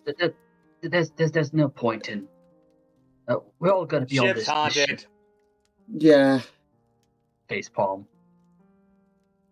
I think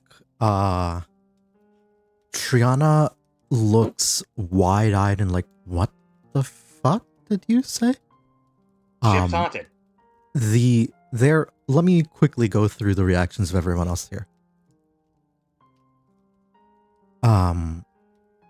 Triana, like, concern and fear for everyone here. Similar look on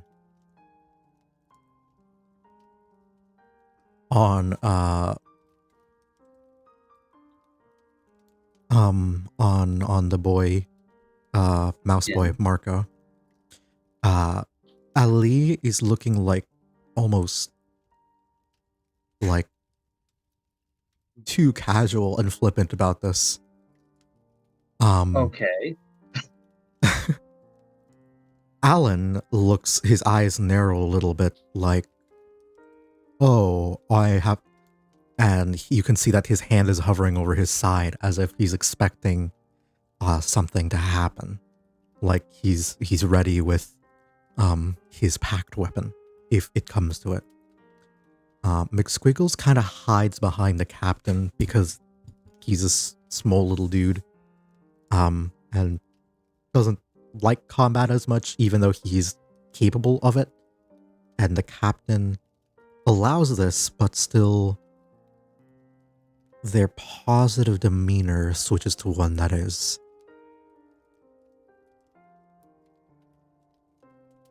visibly annoyed.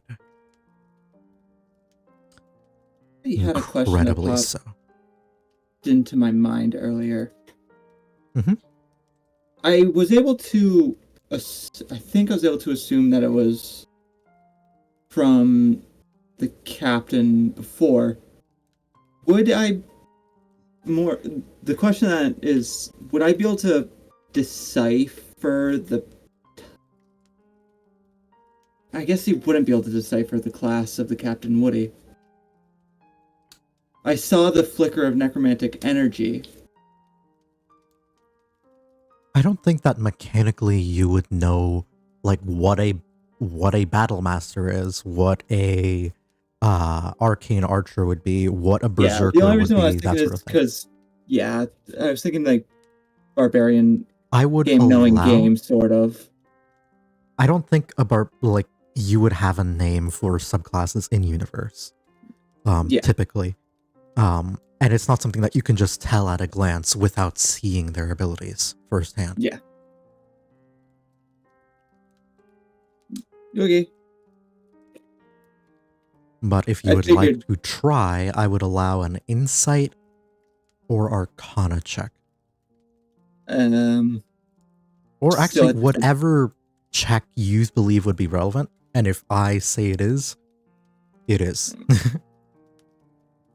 I don't even know. I think that would be like a straight. I'll allow it to be straight, just because you share the same class. I don't even know what that'd be. I guess perception? No, I don't Could be know. I insight. actually don't think. Yeah, probably insight. Mm-hmm. And I'll let you roll flat. Gotta love the low rolls. Yeah. Better here than in Rude. combat. That was Yeah. so rude. Yeah. Yeah, all I know is I saw the necromantic energy in his eye, and that was it. Or the weird energy out of his eye. From when we were conversing in the bar tavern. He'll look very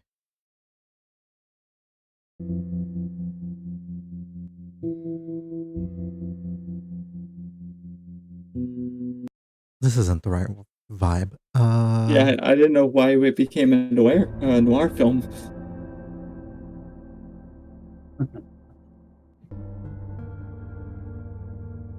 What?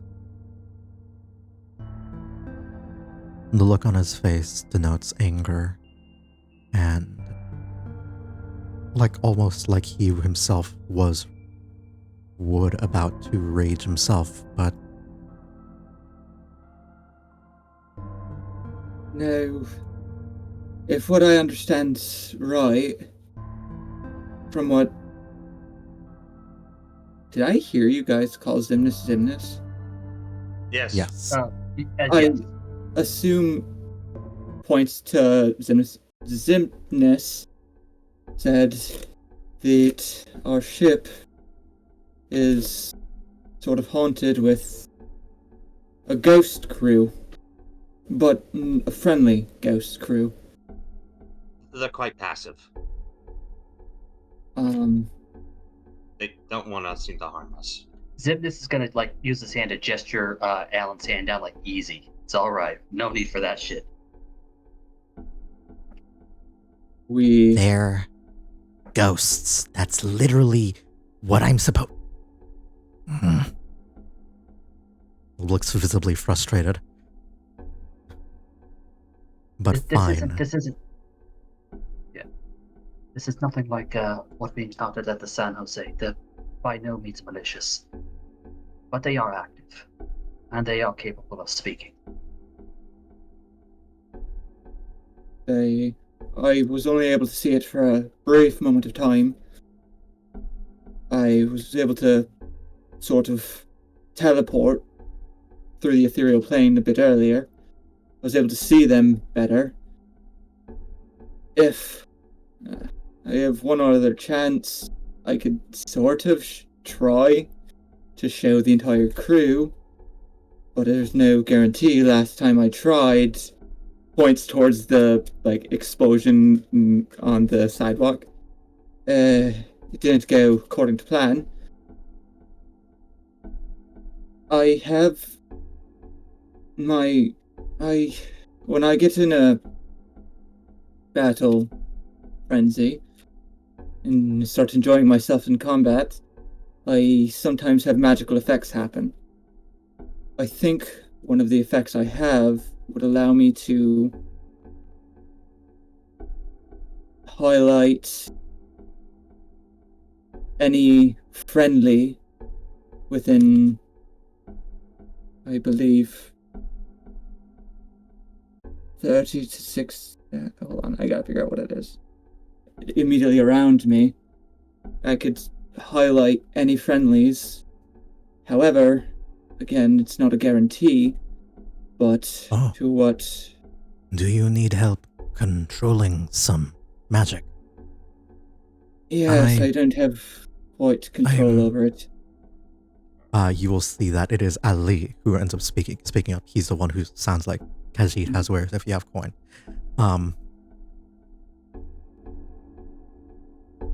He'll look up and say, I am a sorcerer. I have some sway over magic. If you would allow me. Aye. He will concentrate on what makes you mad. I think that is what you need to do. And I will try my best. Should we try this down? Looks towards Izzy, Zemnis, and everyone else. Should we try this downstairs where we know they're more active? The captain just looks visibly upset, visibly angry, visibly like it wouldn't surprise you if he actually is raising right now and is just seething because everyone knows now. Yeah. Waiting for just waiting now. So I can try downstairs. Triana will sort of like grab onto Ali and say like, Hold it. No. How can you even be sure about this? We've never had any issues with any kind of hauntings before. I mean, this is all... I mean, Zimnis, you must... you had a nightmare, but that doesn't necessarily... translate... Correction, madam, and I informed you. I was half awake. Now, if you give me a moment, as he's sort of like visibly trying to fix this fucking mirror. yeah, I'm sorry, it's... Damn it, hold the hell! He just goes, but no. He just kind of quietly puts it away. For later. I have, as I said, seen him, but it's not as thorough as I'd like to show everyone else, if it's alright with you guys.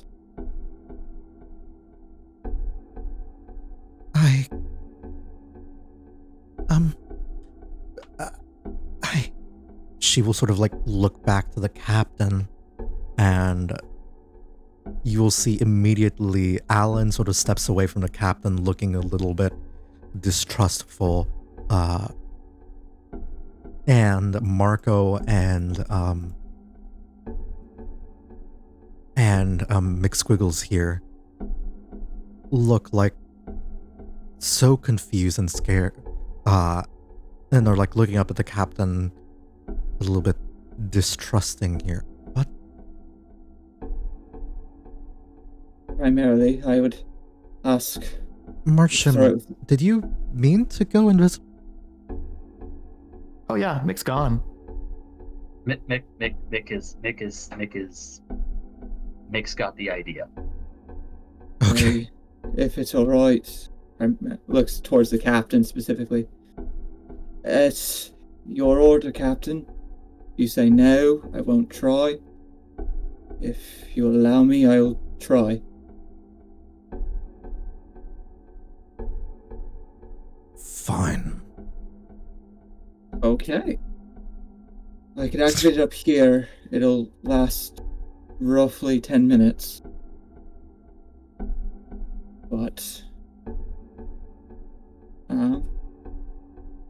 you will feel... And they say, Alright, you say it is fine. I'm going to try and pour some metamagic. I've never done this myself, but the worst that could happen is you feel a little bit ill. And, well, that'd be no different from normal. I'd like you to give me a Constitution saving throw as he's pumping metamagic in you. Disadvantage with... Nope, of exhaustion? because you only have one level of exhaustion. So it's... one of the levels aren't all... Oh, no, that's just checks. Skill checks, yes. I am just rolling... Shit. That's a little bit... awkward. Do I get, like, physically sick, or... I think for a brief moment you will fall under, like... This doesn't necessarily mechanically have any penalties for you, given everything. But you'll become, like, briefly poisoned as you feel what is the equivalent of, like, mana sickness. But when you rage... You are able to select the wild magic surge you want. Alright. And it also looks like Ali himself appears drained as well. Alright. Potentially completely drained of all of his sorcery points. Hopefully there's no combat after this, because... Alright. So, I'll use my last rage, and I'm going to choose 6. Which is, until my rage ends, you are surrounded by multicolored protective lights. You gain a +1 bonus to AC while within 10 feet. You gain +1 bonus to AC, and while within 10 feet of you, your allies gain the same bonus. So this is the time where his eyes will literally, like, glow at, like, an oil slick.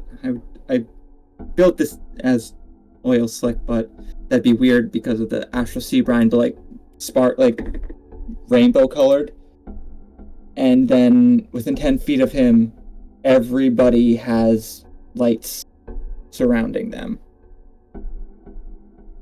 If you will follow me down to the deck, we should be able to see them a bit better.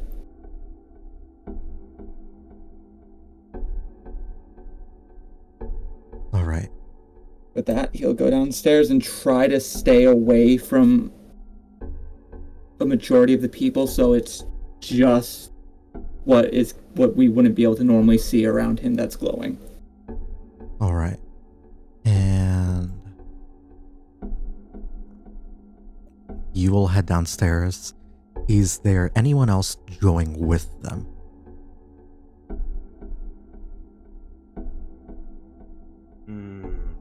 I'm actually trying to consider if Izzy would actually join them or not.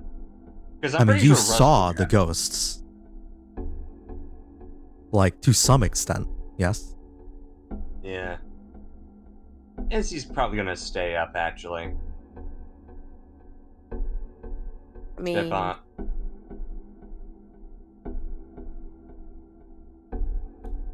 You will... Please, look. last rage. Sorry? I don't think I actually clicked it. I did not. You're good.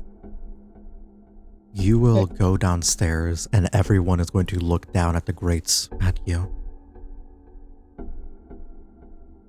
I feel like And- Slink should go too, because she's seen everything.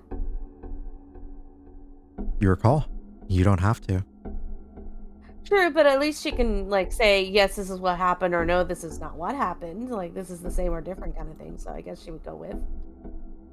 She'll be nibbling on some bread nervously. So Russ has seemingly disappeared. I accidentally deleted them. My apologies. It is one of many tokens. Give me a sec. Yoink. There he is. Yes. Oh, You Thank you. head down. A minute, not 10 minutes. My bad. You head down. Feel supercharged. A little bit sick. This is not worth it. Under normal, this would not be worth it in combat to do. Because of the risk of poison. But you're looking at it. You're looking at the area. The little things that have moved around.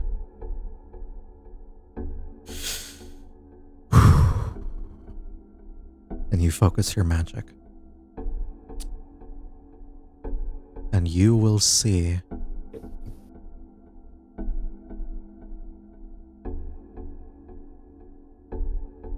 "13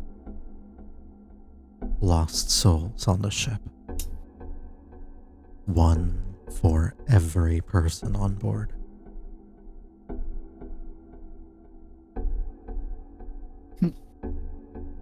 If Captain and crew, if you'd like to come see what we're talking about, it worked.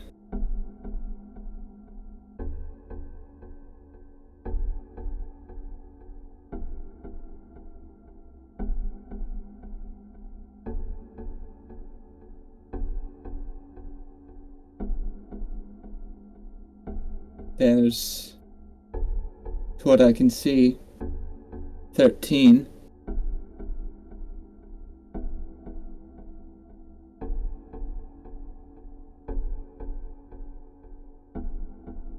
Yeah. You look around, and as you do, you call people forward. Those of you who want to, for this moment, can.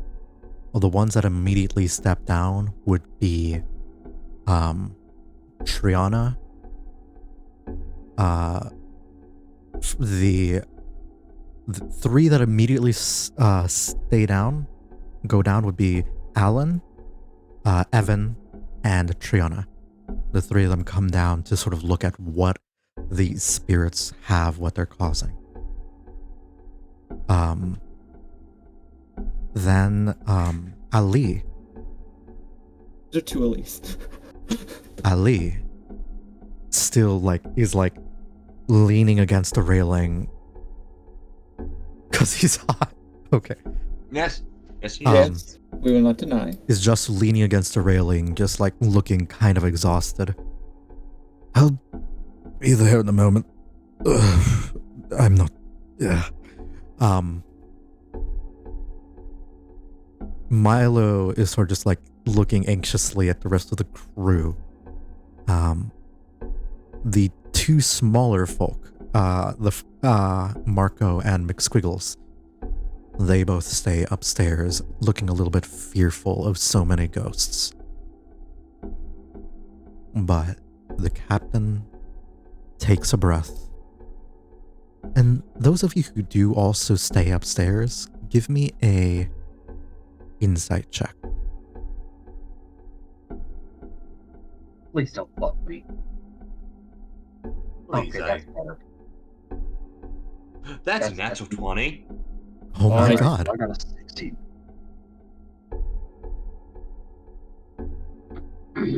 The rage has faded. Great. There is no anger in him anymore. And it appears to be mostly sorrow. And at this point, Eze, and you are looking at somebody as with this natural 20 insight check. You are looking at somebody who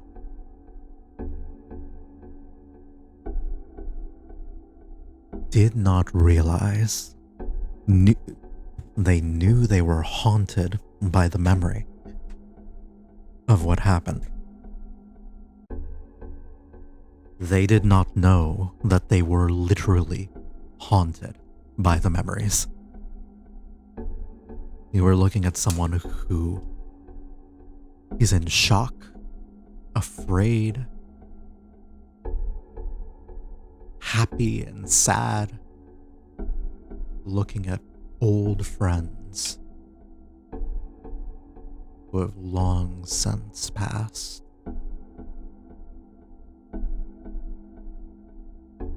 Before they resign themselves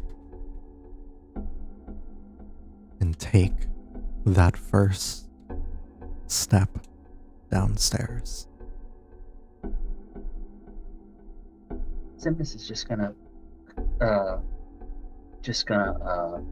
reassure the two smaller ones. Listen, I promise you, none of them are harmful in any way, shape, or form. They want to help, but they're struggling.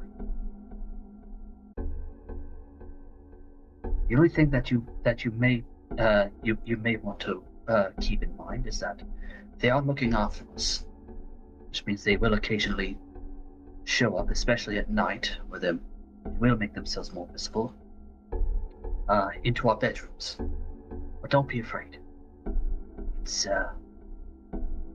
Don't be afraid. Just the shadow man at the foot of your bed. no, yeah, but he's trying to say this in a manner where it's like, Give me a persuasion check at disadvantage because this shit is terrifying. it is terrifying. I won't lie. He's trying his best though. Don't be afraid. They're just in our walls. Fuck me. God damn it! Wait, Right. you didn't roll a Right. disadvantage. Yeah, I did say Roll disadvantage. Roll another one. Wait, you rolled a perception check. Oh, Wait, you rolled a I'm sorry. perception check, not Son of a bitch! I'm sorry. You're good. It happens. Alright, at 18. disadvantage now. Really? Yes, Yes, because what you're disadvantage. saying, you're trying to reassure them Okay. when the situation is inherently terrifying. I'll Yes. The make another ghosts roll. in our Make roll walls one. love you. Okay, I'm still an sorry. eight. God damn it. All right, whatever. I'm sorry. You It's okay. can't fault my logic here. No, I can't fault your logic.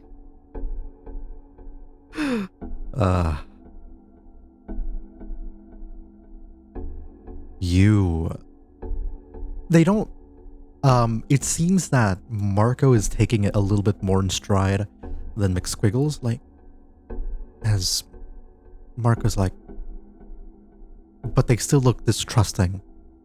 And you're sure of this? Yes. I will put this in perspective. My first discovery of them was the night before, at the foot of my bed, just checking on me. We had a small conversation, but nothing else came of it. And yes, they are capable of speaking. So if that ever comes up, feel free to converse with them. I can only imagine that the afterlife can be a little lonely. You But will yes, see they- McSquiggles pipe up a little bit. I don't really. I've never dealt with ghosts. Well, I can. I'm sorry. Let me- I'm still scared. It's okay. It's okay. Listen, You want to hug the pig? No, That's good. my Sure. skin has toxin on them that would be bad. I have limited but decent experience. I've spent a lot of time in the Gulf of Mexico, in the Caribbean Sea, even in the Atlantic. Mostly when we're exploring, we'll find ships. A lot of ships will have restless spirits sunken at the bottom, just like this. We'll have a man of the rope to try to put them at ease. Most of the time, it's like these poor sods, just unable to move on from such a horrible experience on the ocean. You will Very see few that of- they understand, but it doesn't reassure them very much. Yeah. Marco looks guarded from this whole situation, and McSquiggles still looks very afraid. But I promise you, over time, you'll see for yourself that these are not malicious beings. Not these ones by any stretch. Okay. Alright. They confidence shaken, but for now, Yeah. they trust you. Yeah. Honestly, yeah, that's the first thing we ever really hear concrete about Zim's past. He's just been in a couple parts of the ocean. That's about it. That's all you've gotten out of him. And you've been a couple of deep sea adventures. Yeah. Yes, quote unquote a couple. Storm, you Yes. guide these people down. So, these are what I saw earlier. But, so what I've seen, all they're trying to do is work on the ship like a normal crew. Trying to maintain, or at least what I know of, what I've heard from the others, is they're trying their best to help us maintain the ship. Well, they were helping you guys until recently. Me now. However, this is not the worst part of it. Alan pipes up like, The fuck do you mean this isn't the worst part of it? There are ghosts here. Not and malicious. Evan will also pipe up saying, I am also concerned. Even if they aren't hostile, they are still ghosts. Aye, but at least these ones are helpful. He'll relay what Slink said, and then he'll add on to it by saying, when we checked to see what happened, we saw below the waves 50 or so trying to climb the ship, trying to help more. He'll again clench his necklace. At least these ones have some semblance of an afterlife by helping us, compared to the ones that are trapped below the waves. Slowly.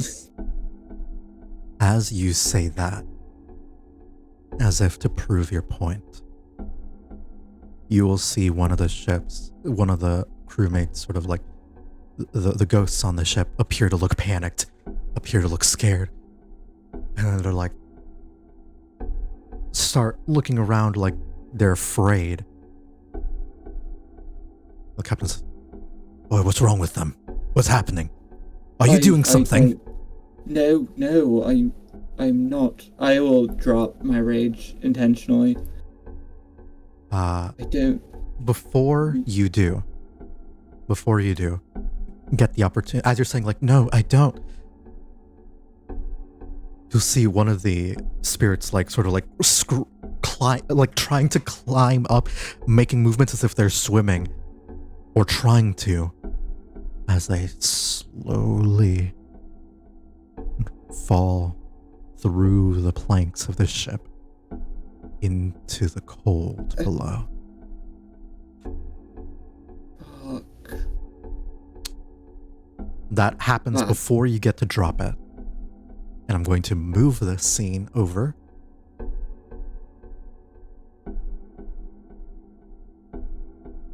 to our resident Invisible Man. Hello. That's not actually where I am. I know. Would you mind elaborating where you went, on what happened to you?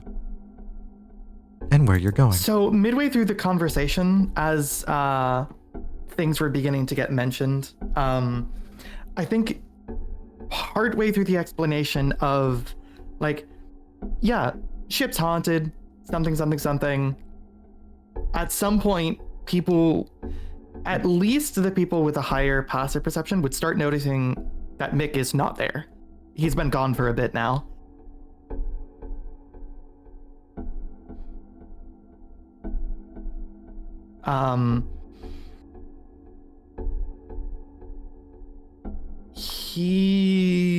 He's not exactly the stealthiest person, so people probably heard.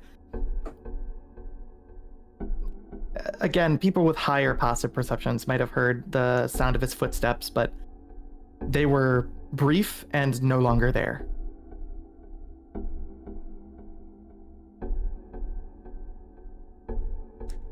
As far as anybody can tell, Mick is no longer on the ship. Where are you? Mick has headed off.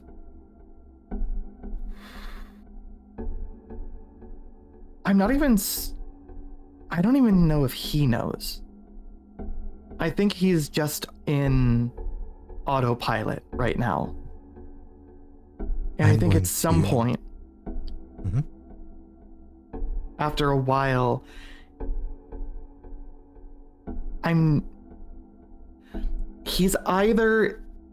he either ends up wandering to his room or somewhere at your discretion.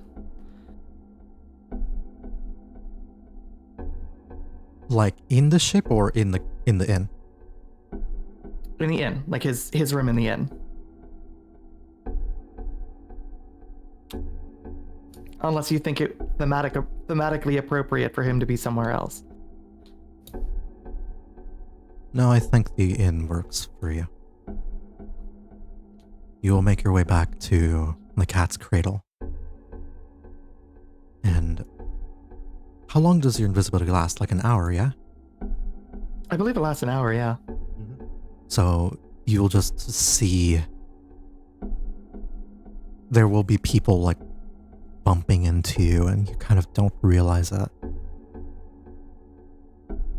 And you'll see your like quiet muttering from people who are annoyed, like fucking invisible people.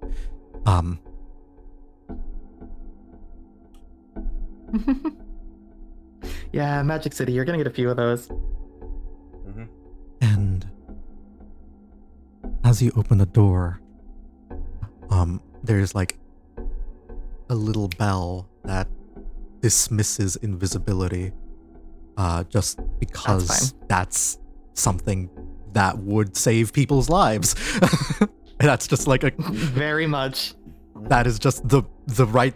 That is safety. That's correct. Invisibility is a safety hazard. Yeah. The bell of dispelling magic. Bell of dispelling invisibility, particularly, not magic. Because if they dispelled magic, everything would break here.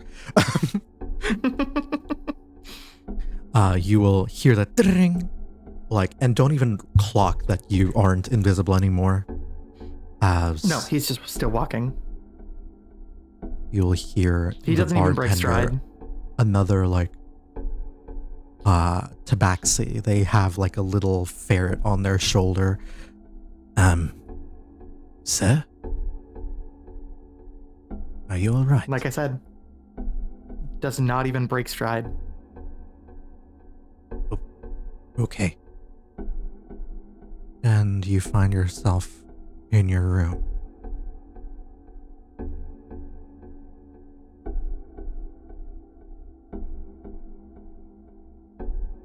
What are you doing now that you're here?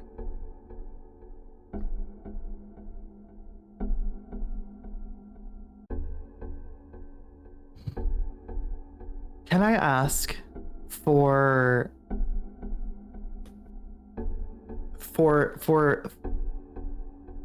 the purpose of an interesting story and for thematic purposes, can we wait to find out what Mick is doing until someone finds him.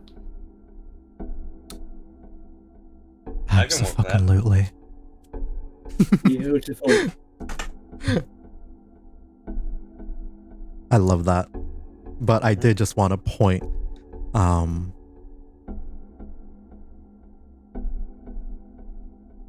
as soon as I wanted to make that illusion, as soon as Mick left the ship, one of the spirits fell down into the ocean.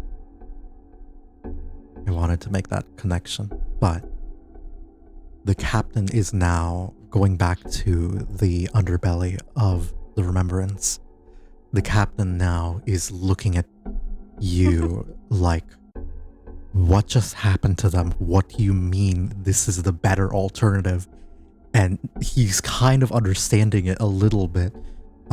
Like, okay, whatever happened to them was the worst thing. What is happening to, but what is it? What? And Alan is just looking on with such pity. And Evan is the same. And Triana has this look of fear as she's recounting every single one of these ghosts' names.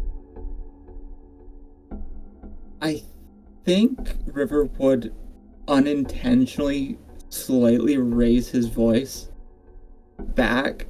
I don't know. These ones are on ship. That's all I know. There are 50 or so under the ship trying to aboard us to help. That is all I know. 57. I believe so. I don't know. It was sort of overwhelming. 57 souls. When you worship a goddess of life, death, fate, seeing that many spirits, you will essentially be like white knuckling his necklace. As you're like raising your voice, like enough time passes that the mana sickness wears off. You are no longer poisoned. And you'll see the captain, like, pale faced. 57 souls lost to the waves. Okay.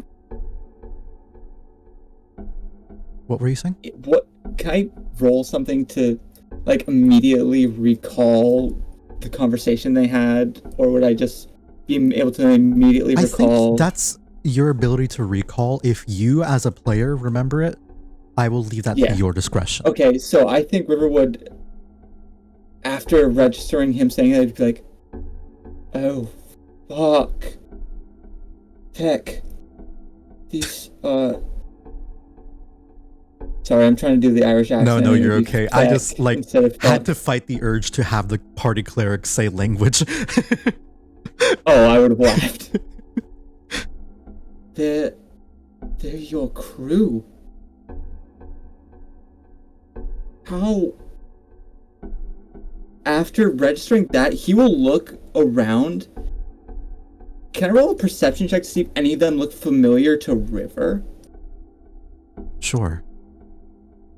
At disadvantage because love that. Love exhaustion. I'm sorry. It's alright. Mechanically it makes sense, but also do I have a recall left? think, you know what? Fuck it. I'll say that the mana sickness burns the final level of exhaustion. I'm done with this. This mechanic sucks. You're tired, but okay. let's. So I think I have one more recall left. Can I use my last recall to gain advantage on it? Sure. What are you rolling? Perception, to see if any of these are in any form familiar. Because in my head, he would just register, these are souls from the Flying Dutchman. Is Captain Garen here? Is any of my crew here? I don't think I'm gonna make you roll. You would just be able to use it. you just be able to immediately tell, look at their faces. Oh, and let me Not a single one of them is your crew. These are all. Captain.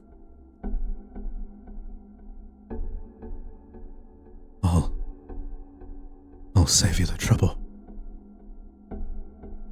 I remember every face. Even the one that fell. They have been haunting me.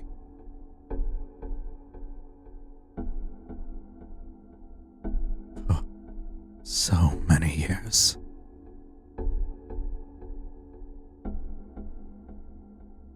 I have never thought I'd see them. During that, I think he would prolong ending his rage. Yeah. For the remainder of however long I'd have left of the minute.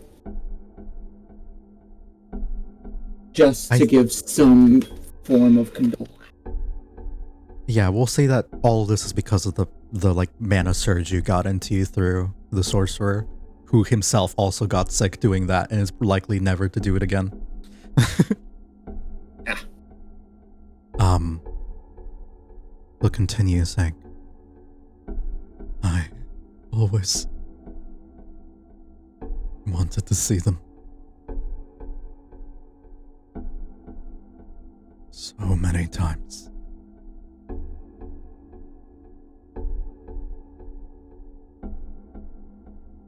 Like this. Never like this. Never. And they sort of fall to their knees in tears. He will, ask, do you want me to drop the ability? Or... Alan will, and sort of no, not Alan, I think Triana will sort of look at him and say, yeah. He'll should drop it. He'll drop it. I'm sorry, Captain. It's... With that, one by one,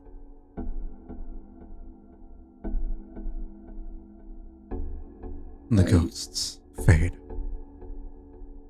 With the one, I think one final one lingering right at the end, kneeling down to Captain, about to open their mouth as if to say something before fading again. I'm sorry, Captain. It didn't register until just now. It is no fate for any.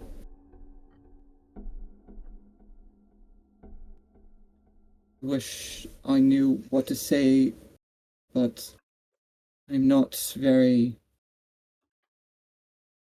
good at helping people emotionally. That was more of Lady Tao and Captain Garen's specialty. I just wanted to show everyone that he will actually, his feathers will go down further than they were before he entered the rage. Like, he is very melancholy and trying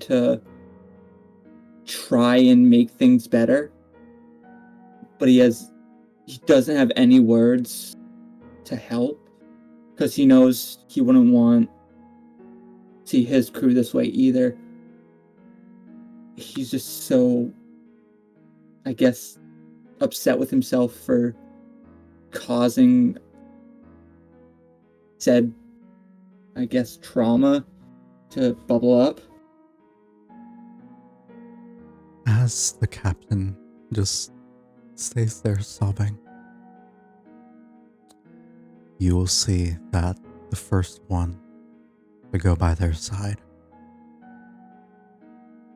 to kneel down and meet them where they are, is Evan, the cleric. Come on, Cap. We've never met a problem me and my brother couldn't fix. It'll be okay. And I'll just lean over, give him a hug. Soon, Triana joins in.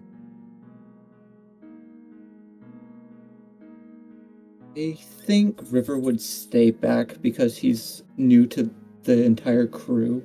So he doesn't feel like if anything, actually, after that, he would step probably back. Giving the space for everyone else. Triana doesn't say anything. She just, when she hugs him, just crying at his side too.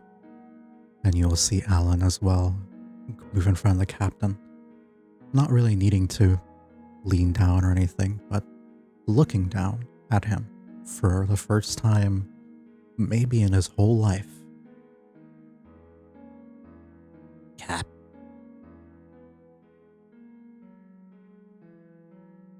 We're not gonna abandon you here. You took a chance on me. On all of us. Sometimes when we didn't deserve it. Come on. We'll be okay.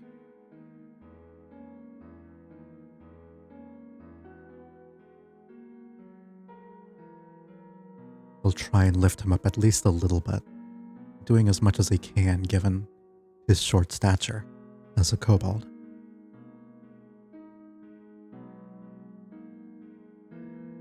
In the end, it is the two smaller folk that have the strength to lift him up.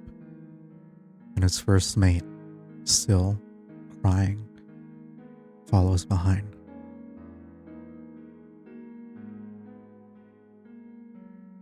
They'll slowly climb up the stairs.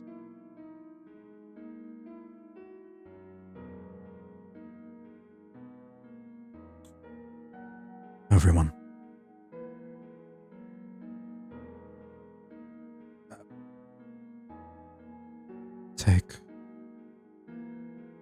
Take whatever time you need. If you can work, but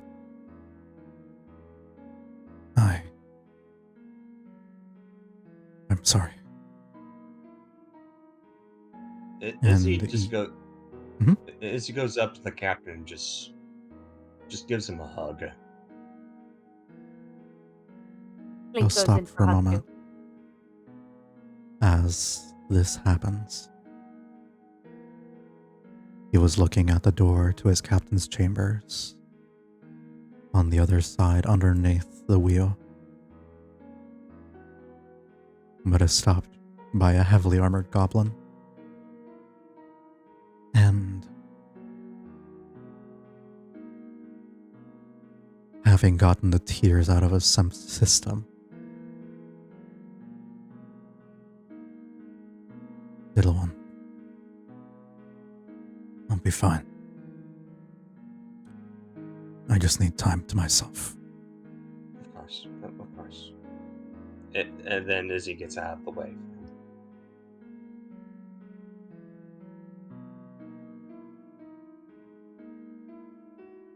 Steps into opens the door and closes it. And then it is just him.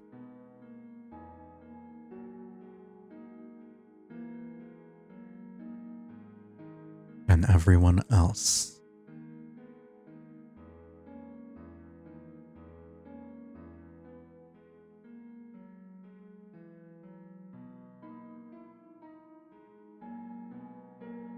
Triana sort of wiping the tears from her face.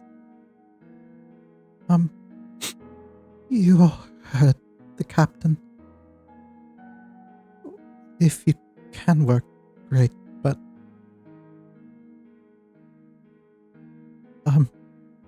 you don't have to.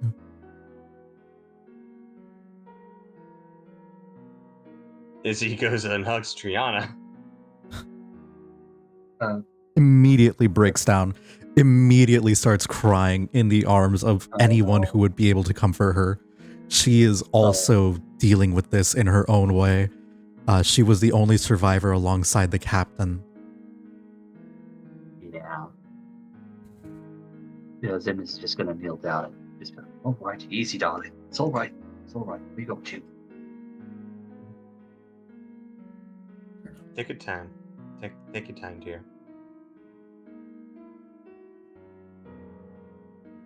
Meanwhile, I think the only person who's comforting Ali, who is like feeling sick still, is the pig.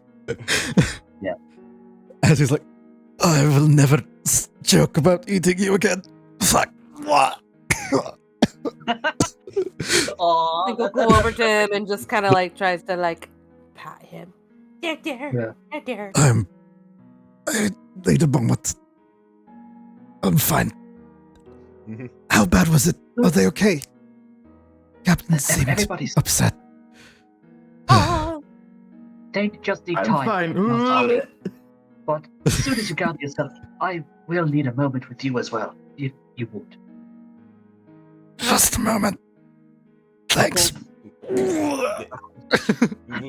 might need to wait. We have to remember what caused this, and it was a misuse of meta magic. Yes. Zimnis is going to. The man is just like throwing up seawater. Zimnis is going to look at Izzy and Evan. Could either of you assist the poor sod with that? I think that's out of my jurisdiction. Of course. Give me 1 quick second. Just hold her. As she kind of lets loose her hug a bit and just hands her over to Zimnis, just like, keep company as I help out Ali. And now I use my, I'm forgetting the name. Lay on hands. Cure poison or disease. Yeah. Let's go! Oh my goodness. I'm not doing that again.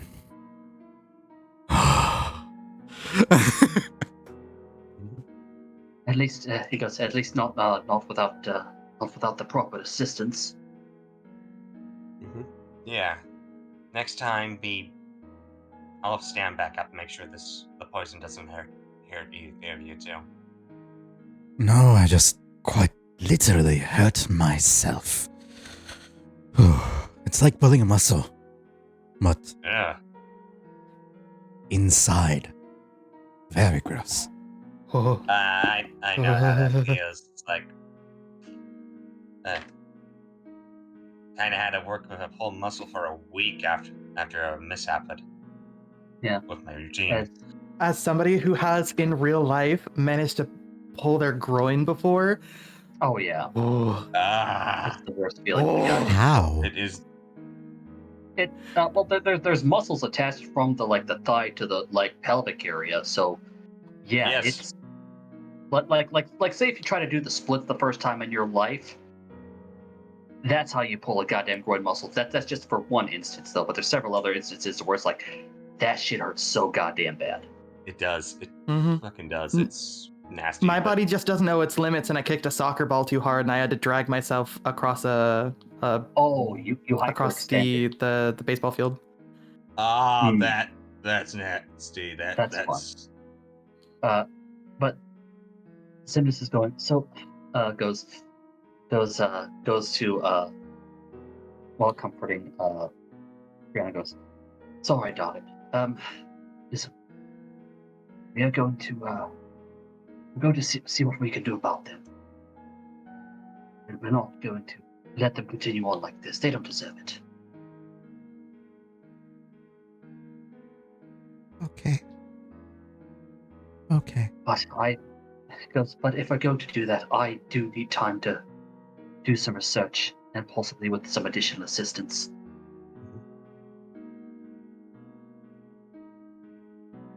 Yeah.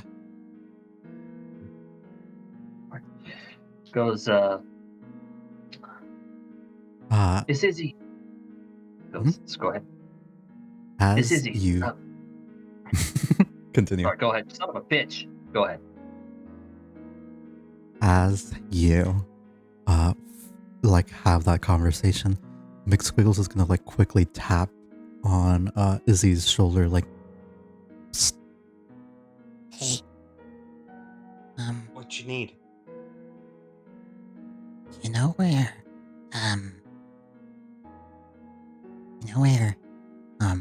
Mick went? No, honestly, I was about to go look for him with Zimnus before we get started in researching. Yeah. Honestly, I'm a Kinda bit worried. I heard Yeah. him, I think cast the spell, and I looked around and I couldn't see him. Yeah. I was gonna and tell he- people, but it did not seem like a good time. Yeah. We'll ask around, see if they found if anything to dispel, if anyone's found a water genasi out here. Just see if we can find him. Maybe we can check the inn or entertainment areas. Who knows where he went? But first things first. If as Izzy goes over to Triana, if you need anyone to hug Russ. He will help you. He helps me get through a lot of stuff. So.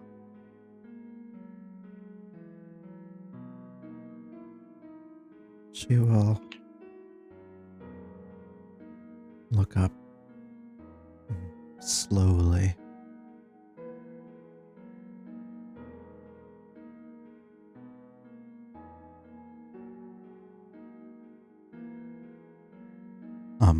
Look up at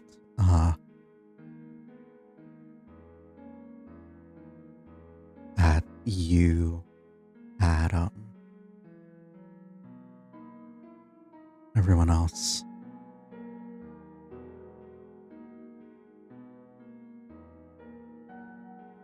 Yeah. I'll keep that in mind.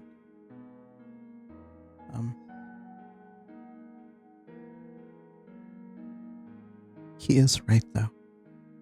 We should all take some time to rest and maybe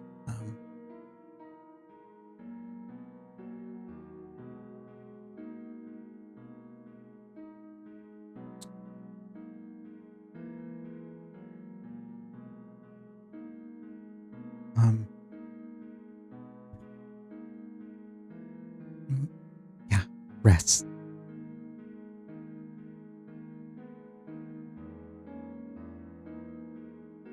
Would be good. You guys have made a lot of progress fixing the ship. It'll be okay.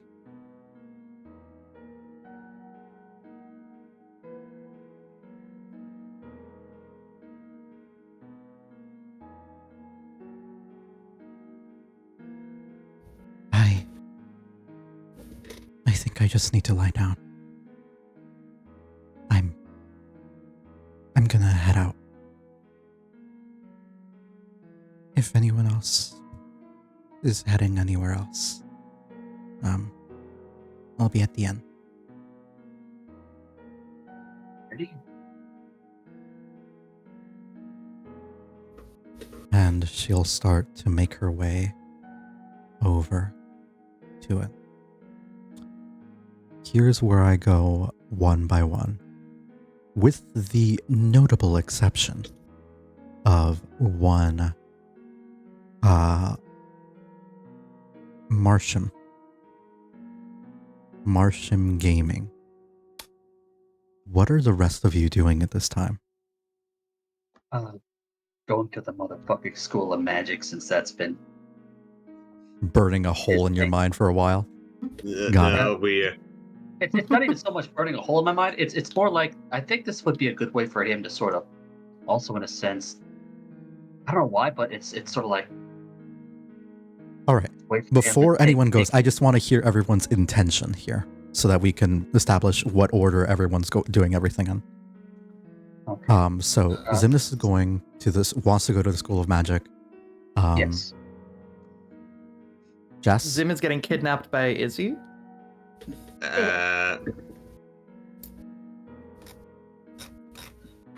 I think Slink, I don't think she has investigated any libraries or anything like that. So she probably wants to learn more about any other green stones or objects as a backup. Because everyone keeps saying that this mask is going to be taken away from her. So maybe she wants to try and find out more information. Maybe there's an alternative, or maybe she can learn more about this mask. See if it's even worth, like, giving it up or not, I guess. Got it. She's like, she wants to keep the mask, but everyone's saying she has to give up the mask. So in her brain, it's like, will it actually help her master? Should she fight for the mask? Is it worth fighting for the mask? She knows nothing about this thing. River, what are you up to? If anyone came back downstairs, you would be hearing him do a slight prayer. And then after 5-10 minutes after that, he would slowly come back on board and probably work his way towards where he was told the shopping district was. So he could get some medical supplies with what little gold he has. And, Green. Well, Izzy wanted to talk to Zimnus before in a private thing, in a private conversation, then search for Mick. Got it. So, what's probably going to happen is, I don't see, forgive me, I don't see Slink successfully finding the library and investigating on her own. So you'd probably go with Zimnus to the Magical Academy. Yeah. That's what I was thinking. She'd probably tag along since, like, it's a school of magic. She's trying to find something magical. There should be a library there. And Zimnus will be held up by Green first. But everyone will be able to just see Storm quickly head upstairs. And I wouldn't say quickly. It's more of like a sulking. Like, he feels like he fucked up majorly. Again, like, you could tell if the owl horns were ears, you would see them, like, flick down to relate it to, like, just an animal. Mm-hmm. Like, he feels like he fucked up by doing that. Because, as I was saying earlier, he wouldn't want to see his crew like this either. And not registering that this could have been the crew would weigh on him a bit. So he would slowly climb back up the stairs. Yeah. Still probably just getting done releasing releasing his necklace. And I would probably say, because I've done this in real life, usually a representation of the Morgan is a crow skull necklace. So I would imagine that with him white knuckling it like he did, it'd probably be very minimum, but you could probably see a little bit of blood dripping out of his hand. from squeezing it way too hard.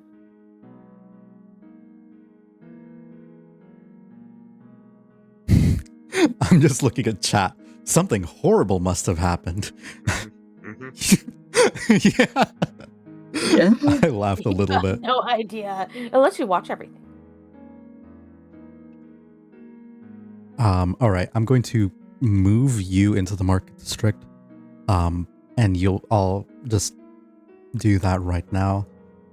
But Izzy, as you see Zimnis about to like head out, I'm a fake fan, sorry. It's okay. You look at as you see Zimnis about to head out with Slink, you're able to stop them for a brief moment.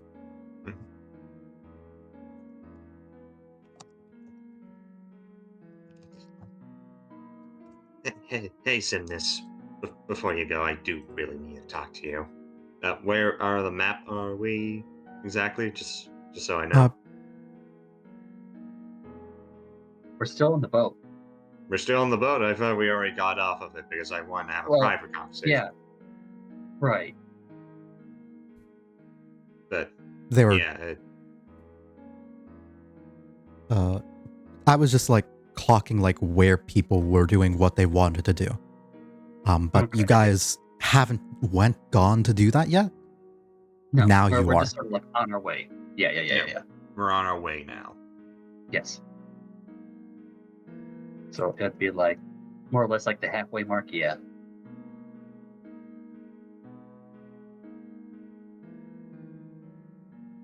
So it'd be like Right there, yeah. yeah. And then Slink would be like with us. Actually be right more like over here actually given. Okay. There. Yep, that works. Alright, so Sidnus will go, oh, right. There was something you wanted to discuss. I'm all ears.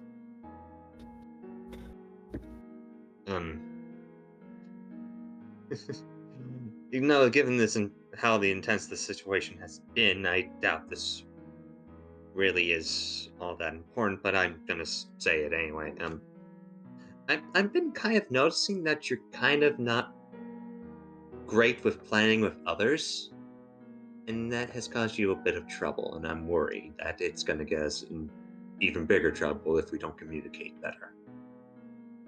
He kind of looks down and thinks about it and goes, I'll admit that there are a few instances where you have to keep in mind, Miss Izzy.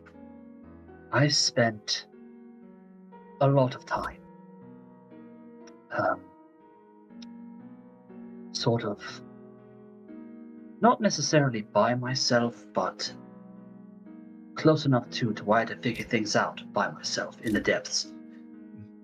And a lot of it had to be on impulse, because there's not much time to think. When you spend so much time in said depths, you find out very, very quickly how many walks of life hang below the food chain. So yes, some of that impulse is still there, but I promise you that I am trying to work on it, and this is part of it. Okay, good, because it's still clearly there, given the fact that you almost dropped off the ship without a plan, which is, well, concerning, you know? I understand, and it's not that I have a plan, it's that the plan has to be formulated, and this is sort of the first step. Yeah, and it's like, we really gotta work on that. Because I do like you as this. You're pretty good on yourself, but well, sometimes there's this time for genuine impulse, and there's sometimes you just gotta talk stuff out first, you know. And well, you gotta work on the talking out stuff first. He thinks about it, looks down at his robe, which he obviously put back on after diving. Goes, all right. You know what? You're right. Let me let you in on what I'm thinking. As he pulls out the mirror.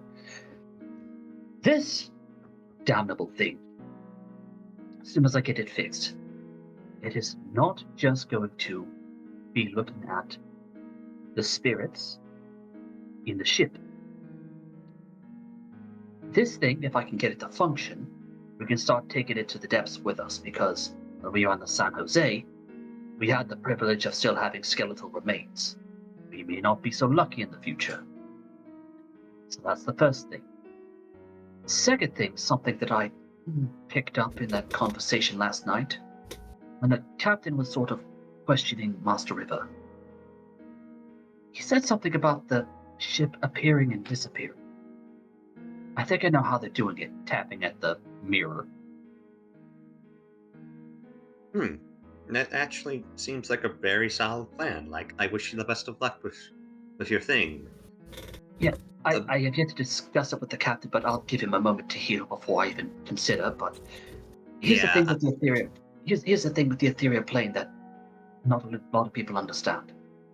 So with the ethereal plane, those on that side can see us clear as day. Us on the material side cannot. Which means that ship could possibly be transferring from ethereal to material and vice versa. That's how they're getting through unnoticed. That's how they're getting out unnoticed. And as I previously stated before, the ethereal plane is not the easiest to shift in and out of planes, but the least difficult.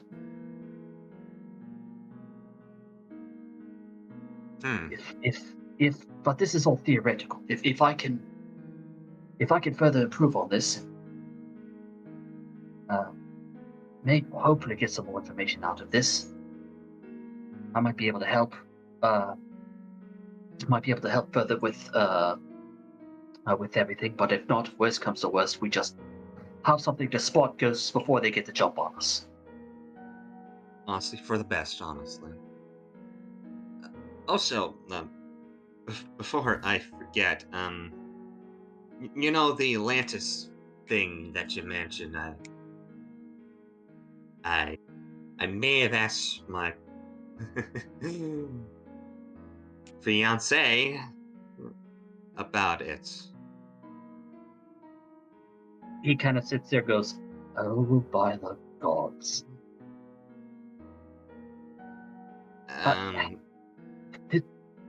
Miss Izzy, this was supposed to be just like amongst all the things we weren't supposed to talk about. I'm pretty sure that was one of them. The place is mostly abandoned. Mostly? And from what she has told me, it is kind of has a good connection to the realm of water. And it's a bit of a hot spot there. So we gotta be careful about that. Well, the fact that she was nice enough to inform us that there might be some more primordial creatures, that gives us something to look forward to. All right, well, luckily we might be able to, may or may not be able to circumvent that. We'll figure it out. I'll definitely be looking. Yeah. Honestly, yeah, I did want to at least bring that up to you in this, because simply put, it might be able to, push a bit of the wanting Mrs. Leaf to fund that, He'll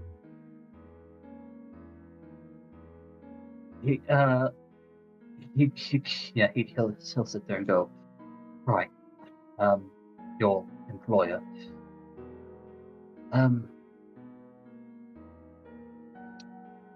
she might just end up making that our next move anyway. She'll be confiscating everything, you know that.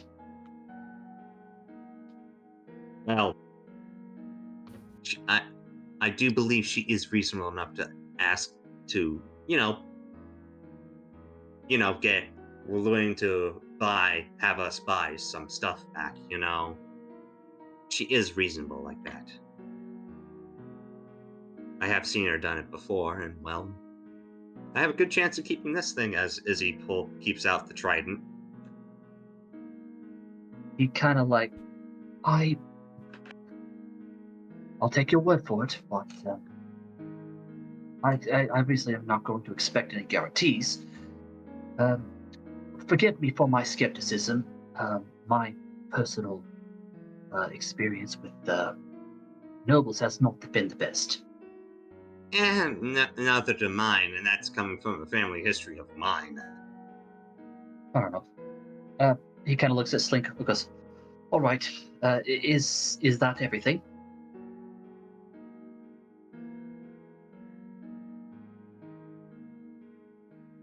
Slink looks up at them like wasn't really paying attention because he thought they were talking in like a private thing. Not really sure what was going on. Yeah. He's looking around at the area, trying to like be like, okay, that's a shop. Must find book. Oh yes. We need to find this. Sorry, what? Yeah, Zimnus was more asking Izzy, but he was looking back at Slink to see what she was doing.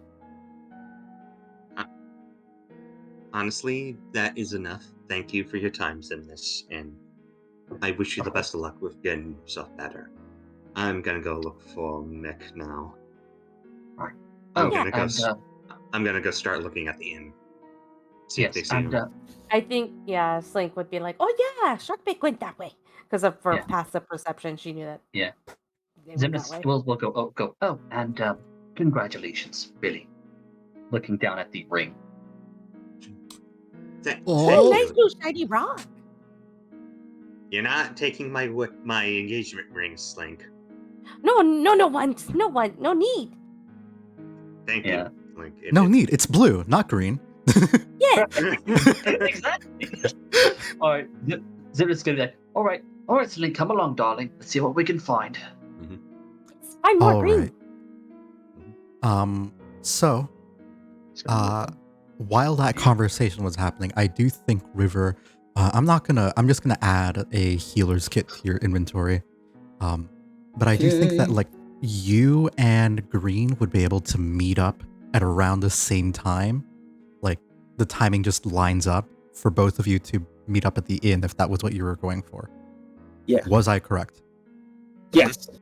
Got it. Cool. Just making sure. Because I have been wrong before.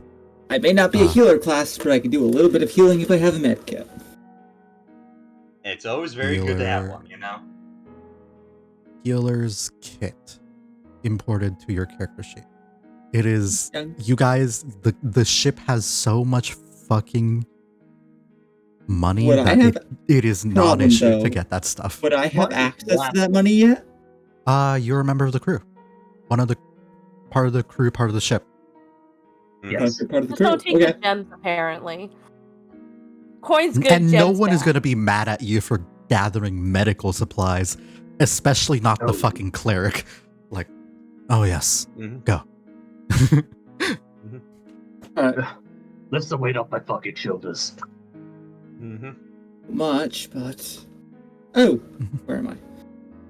All right, and then we will go with one. Oh, Marsham's AFK. All right, I'm going to act. That's actually good timing, because I need to use a restroom, lest I die. Take 5. Let's take 5. Right? On 5. Yeah. Be right back. Damn, Never right as mind. I get back? What the fuck? Is everyone still here or did everyone leave? I'm still here. Come here. Green No, left. it's okay.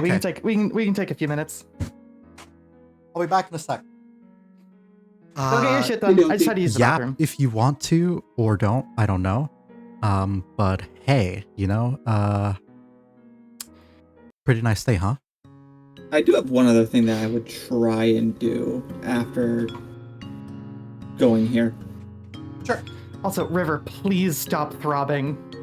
I can't control that. I don't have control over. Yes, you can. I can. Yes, How? you can actually. So you can stop your throbbing by looking at your effects tab in your inventory, in your character sheet. It's a little lightning bolt, and you see rage. Just nix that, and you're good. Oh, thank you. Sorry. You know, this is actually lining up really, really perfectly, and I don't know if Boop did it on purpose or not, but I'll put it this way. It's a very good thing that Izzy is coming out of all of them to talk to Mick. It's even funnier if River comes too. Didn't like that, but okay.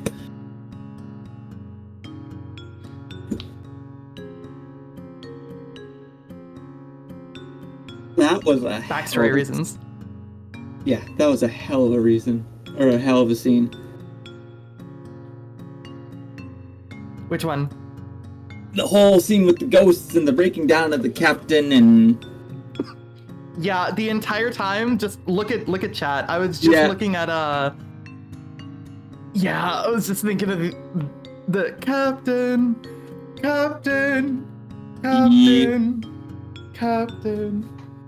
Yeah. I was fresh. I actually felt bad after I did not register. Fuck, that could cause bad consequences. I was trying to help everybody. Mm-hmm. Fuck. Yes, resurfacing past traumas. Teehee. I'm glad you guys Yeah, there was not there. Glad you're having fun. Yeah, after everything, there was really not going to be a delicate way to broach this. Like with the spirits, There never was. you can't hide it at that point. Like it was one thing when it was like just when all it was a single sighting, but now that everybody had seen it, or at least most of us had, there was no way that was gonna stay under wraps. Yeah, I was like super happy that like Zimnus was pushing the subject. Actually, I wanted this sort of event to happen. Yeah. It was very silly, very fun. Hello. I say silly because I'm looking at it from like God's perspective, but like looking at your reactions was so satisfying. And like it made me very happy to see like Marsham, you're just like me, don't mind me just screaming at the scene. Yes. Yes. I hope and I I was got able to flex some of my acting muscles. Smile. Yeah. Speaking of which, y'all got a hint of Zim's backstory. Yeah. yes, we did. Yes. We did. I was Speaking of paying which, attention to that. I've been making notes. Yes, and I'm so freaking glad I had that conversation with Zimnus with talking about him with his problem of not talking to people before he does shit. Yeah, Listen, Mick isn't a whole lot better, admittedly. the thing is that Mick's better at hiding it. Yes. Zimnus has his reasons. me They're there. not good reasons. They're not the best of reasons, but it's like when you find out that he's been in the depths, you kind of get it. But Yeah. Izzy has Little been bit. noticing. I mean, Izzy has been noticing that he does a lot of info shit, Yeah. and the fact that Izzy quite literally used the most recent example of him trying to jump off the ship without a plan. Yeah. I was like, I don't know. Emphasis when He's I in was the process speaking. of formulating one. Yes, and also the fact is, if you didn't just decide to do that, then would have brought up the knife shit with you stabbing yourself. Yeah. Yeah.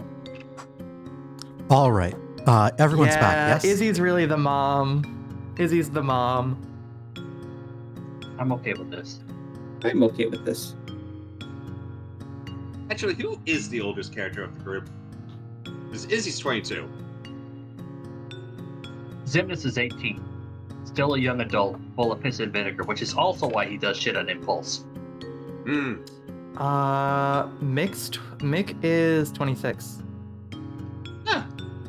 I think I'm 22, so. 22. Cool. Oh, cool. Slink. Heath. How old is Slink? 11 days. Right? 11 days. How long? How long do you live for? 11 days. God, that's a good question. Let's see here. I think Slink is pretty young. I would think. I forgot. I had like an age, and my brain just turned off with age. Well, it also depends on like how kobolds age relative to humans. Well, the thing is that there's no clear sign of how long they last. At least not that I saw. Let me look. So they live between 50 to 120 years old. But here's the thing: it depends on the type of kobold and whether they actually live to that age. But here's the thing: a lot of kobolds die before they even reach that level of maturity because of their, instinct. Koboldness. Yeah, they're not exactly as smart as the creatures. According to Dungeons and Dragons, kobolds can so disrespectful. Do you know they how, reach how adulthood in about age 6 and can live up to 120 years, but rarely do so. Their average is 30 to 50 years, I think.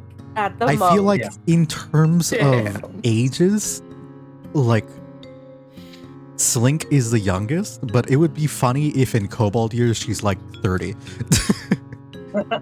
She's like 10, but in kobold years she's 30. Yeah. She's probably lived like an older and longer life than any of her siblings. Just because she's not in that environment. On the question of who is the oldest, the answer is Slink and Mick. Yeah. Yes. Didn't realize that, but I'm sort of in the same boat as Zimnis. My character has not reached maturity yet. Yeah. And Izzy's kind of in her midlife. Is kind of in her midlife crisis mode because goblins live only to 60 unless if you're eager. Oh yeah, I forgot. Yeah, you're like in a third of your life. That's a fair time to get married. Yes. Okay. Nice. Unless if you're eager. And Eager is half elf. Eager was half elf, yes. So I had a character in a different campaign. Eager was Green's character. Ended up diving. This was before I had properly defined what the astral sea brine would do to you and how it would have connections to arcane and divine magic. And back then, I just found a, quote, dramatic random effect table, rolled that, and Eager the Goblin turned into an elf temporarily. Eager for like a week. Eager got turned to a sea elf for a week. Well, kept the lifespan of 750 fucking years. That's pretty fucking good. That's a good trade. And the ASIs. Yes. That's you fucker. Yes, Eager was a fucking powerhouse at the end of that campaign. Yeah. All right. Cool. Okay. Until the god of fear told him, hey, fear, you don't, just because you're not brave. Like, living without fear is bad too. You're hurting yourself and other people around you. And that got through to him, and also was kind of the reason why he follows that god. Yeah. The god of nightmares is basically also turns out to be the god of taking care of yourself, because fear leads to you taking care of yourself. Yeah. So anyways, that's enough elevator music. We're gonna dive back into... I want to say really quick before we start this scene, I am going to get like as into character with Mick as I can. He's not doing great right now. Honestly, neither is River. If I get emotional or start shouting, I'm not mad at anyone. It's Got all it. Mick. I just want to, yeah. Yeah. I am glad you told us, and it would not be the first time I almost made someone cry in D&D. Smile. Me either. I can still remember their tears. Yeah, I remember my player's words were, and I quote, "If I wasn't playing a stoic character, I would have been crying, bawling, and we would have needed to take 5. It was because they were in character that they were able to even run the scene, because, and that made me very happy." River's not doing good because essentially he feels like the god he worships isn't doing her job. All right. Oh.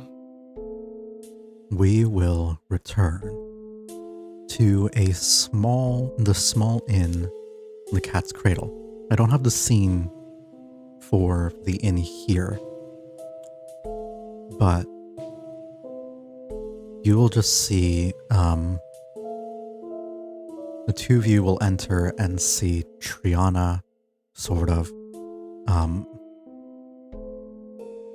sitting in a couch in a sort of common living area in the inn, just sipping a small, like, chalice of, not small, like a pretty good sized chalice of wine. Trying to, like, dull everything a little bit, the way sailors often do. River's gonna try and be like, again, to be clear, she is not plastered at all. She is just, like, quietly sipping, processing everything that's happened. I am not going to simulate alcoholism because, haha, no.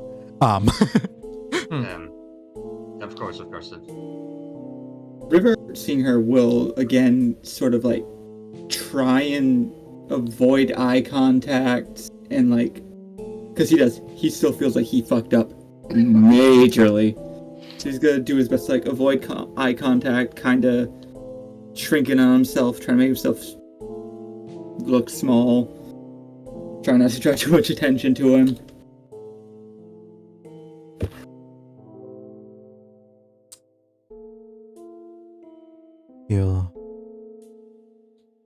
She'll look up at you and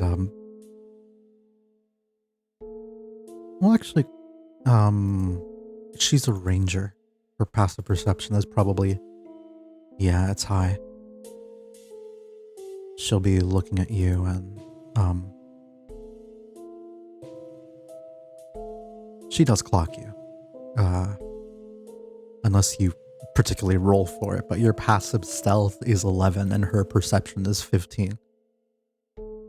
And she, like, gives you a little wave and a half-hearted smile, almost as if to say, like, it's okay, I'll be okay. But then continues, like, he'll sort of like raise his head a very slight amount because he still feels bad.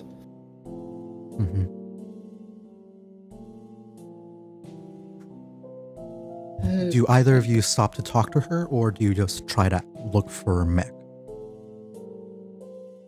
Honestly, Izzy's just kind of focused on Mick right now, given that he left. But Izzy does give a nod to Triana. As Triana. Apologies.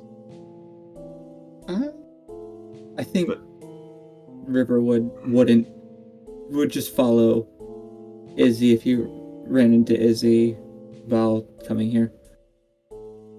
He wouldn't push the conversation because, again, he wouldn't know what to say, and he's like, "What? That could have went a lot better. I fucked up. Like, Cute. imagine a kid breaking a vase and they're like, oh shit, that's someone's favorite vase. Can't really hide that, so fuck. May I roll insight on River to see if she knows that he's thinking of that? Go right ahead. You don't need to, but if you want to, go ahead. You would... Yeah, that'd be plenty. Yeah, it's like Izzy has her hand on your back, River, and it's like, hey, it's fine, man. You did what you tried to do, and you did your best. I was hoping that would help, but it seems like it made things worse. Hey, sometimes that happens. You just gotta live with that. Not to As mention, you all get a bit closer to the stairs to head up and like find the rooms, and you're having this conversation, you'll be stopped by this tabaxi innkeeper. A pale white snow leopard type with spots and a tiny little ferret on his arm. My apologies for interrupting and stopping you, but you all are with the crew of the Remembrance, yes? Yes, we are. Have you seen a I water have. nuts? Okay, good. The Is he one in- that they ordered the room and for all of you, and that's why I remember them. They came in and I tried to talk to them, but they seemed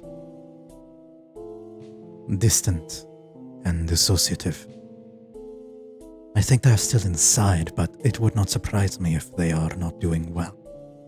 So it would be my, well, personal recommendation that you check in on them. They are in the third door on the left, if you wish Thank to you. see them. Thank you. That is greatly appreciated. We're checking on them right now. Of course. And if you need any room services from us, I assure you that me and Jackie will be happy to help. We may need a bottle of wine. That much I can provide. And he'll Whiskey, just if go you have into it. the like, he'll just pull one off of the wall and just give it to you. Do not Thank you. worry. All included in the, well, in the room fee.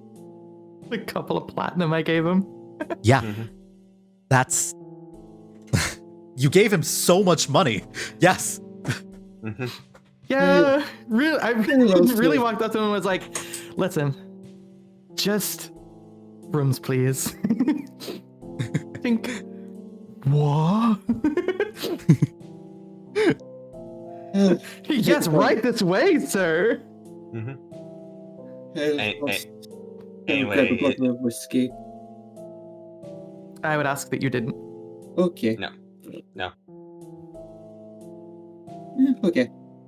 Mhm. Just the wine. Yeah. I meant both. Yeah. For legal reasons, it would be best maybe to grab some warm tea or Actually, fruit warm tea juice. sounds. Tea does warm tea sound sounds. lovely. Yeah, actually, warm tea sounds like a better option here. Warm tea? Fuck. Warm tea Yeah, with warm- honey. Fuck. I was just Warm with tea and honey lavender. fucks. Yeah. Warm Lavender. tea with honey. ¿Por qué no los dos? Yes. Yeah. Actually, replace the wine with the hot tea and with lavender and honey. Yeah. It's Yeah. especially if you have been screaming and or crying. Yes. He will like put back the wine bottle and grab a small little teapot and like fiddle around with it. Like a small like ribbon that's sort of like hanging off of the side of the teapot, and he'll just say, lavender and honey. Yes? Yep. Perfect. Lavender and honey. And he'll Thank grab you. like a small insulated cup. Not small, but like a large insulated. Why am I still saying always saying small? A large insulated bottle. That's like made out of wood. It's like a wooden jar, and she'll just pour it, and this teapot that is way smaller than the bottle will fill this small wooden jug up to full. And then he'll take a little a big old cork stopper, and just boom. All right, be on your way. Thank you. Thank you. Izzy quite literally holds it with style, like she knows what to do here, and walks up to the door and just knocks. Can I come in? Quickly, forgot I was muted. Sent something in chat. To me? Sorry. No, in the Down and Drown chat for everybody. No, you're good. I feel like I think I've mentioned it before, but it doesn't come up often. Yeah, sorry. Slipped my mind at the time. And this is the Yeah, bottle that's that why I'm reminding you. holds the tea. It is a small insulated wooden bottle. Bottle of water.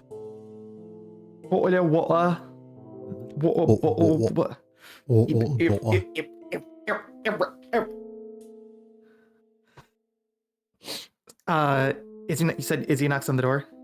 Yes, Izzy knocks on the door. There is no audible response. Okay, then I guess I have to do this then. Izzy opens the door and just... I'm coming in.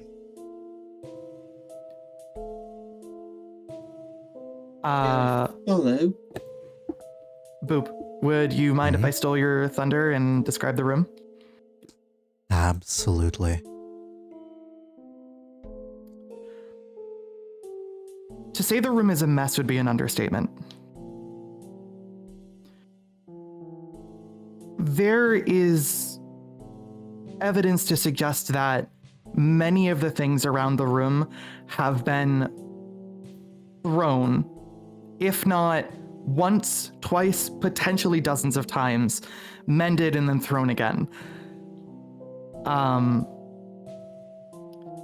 The sheets are barely on. The pillow is on the wrong side of the room, let alone on the wrong side of the bed. Drawers seem like they have been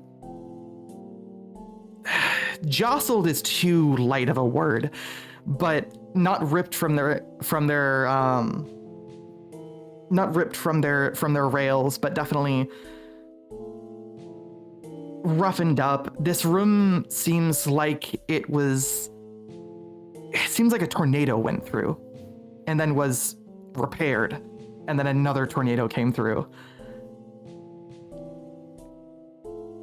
And then in the corner of it, just a tightly wound, almost to cocoon of the handful of sheets and blankets is Mick.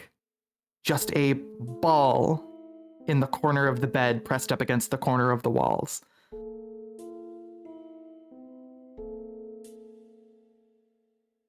Izzy goes towards the corner that Mick's at, but not totally touches him, and just lays down the cup. It's like, I got you some tea. It has honey and lavender in it. Is River following? Yeah.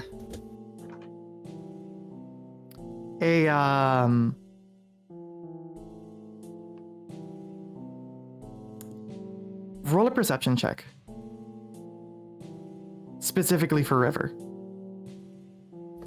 And I am no longer exhausted.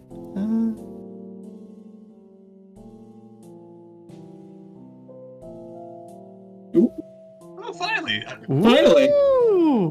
Good roll. Let's go. Man, all it took was not being tired. Yeah. Really did. So true. God, that's so true for so many things. Yup. 21, Jesus. So, one thing to note for River specifically.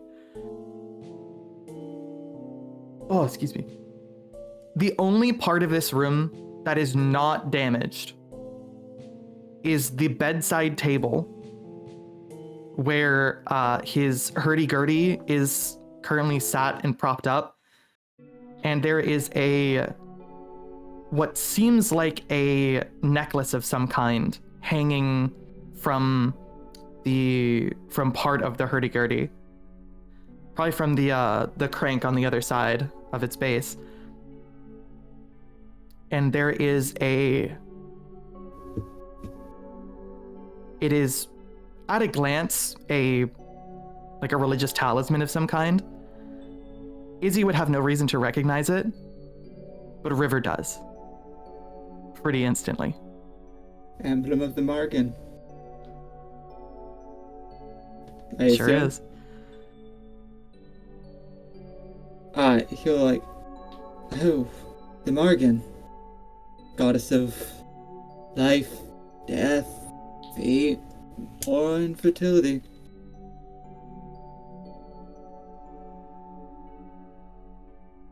What we saw down Doesn't there respond. should not have happened. That goes against all the laws that she should have control over. With that, he'll probably get rather close to you. Izzy pulls River back just to make sure he keeps his distance. That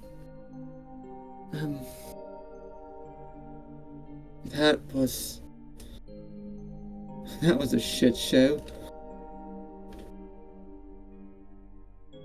He'll sit down, open the tea. I assume we got cups with it, right? Yes, definitely. He would pour God, I himself. could fuck up that tea in real life right now. Good God. Oh, yes, I could do. I actually have lavender syrup I made from work here. Lovely. You motherfucker. So good. It's lovely. Okay, but just still. Yeah, he'll rather not with a ton of etiquette, not like a full tea ceremony, but he'll pour 2 cups,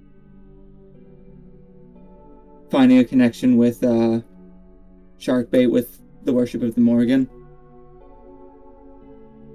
And I guess lightly push it towards Sharkbait. Trying to keep distance, but trying to initiate some sort of stimuli. So from your perspective, Mick, seeing Izzy especially kind of barge in, he doesn't seem surprised by Izzy following, but does seem surprised by River following. And Izzy, what's your passive insight? My passive insight is a 13. You wish me to roll? 13? Sure.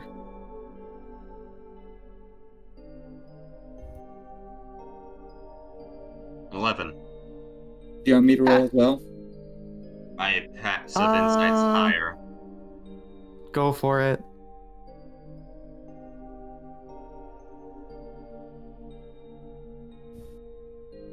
Yeah, nothing.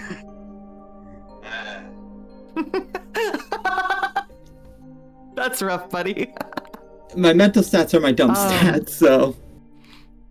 Yeah, Izzy, you've been around Mick for a little while, so right now he doesn't seem have the energy to hide his emotions very well. I think this is the first time that you've seen Mick angry.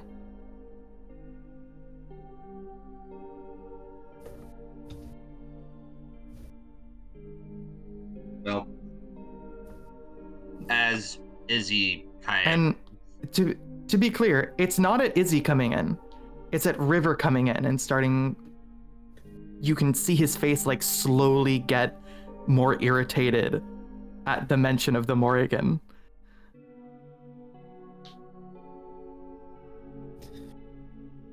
Hey, River. I? Can you head out for a quick second?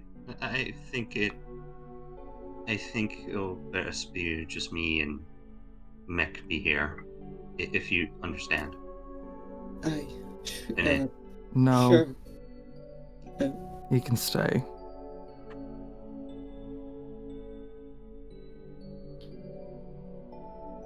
With that, And Mick like slowly unwraps the top half of the cocoon. The cocoon. And accepts the cup of tea.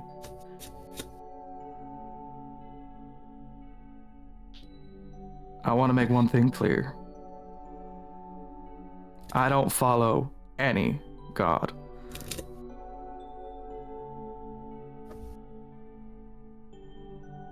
then why do you have an emblem of the Morrigan?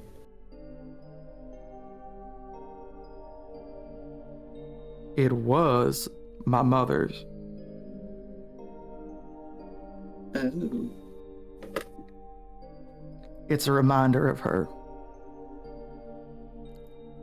A reminder of both the faint memories I have of her, and a reminder that the gods don't help us a damn.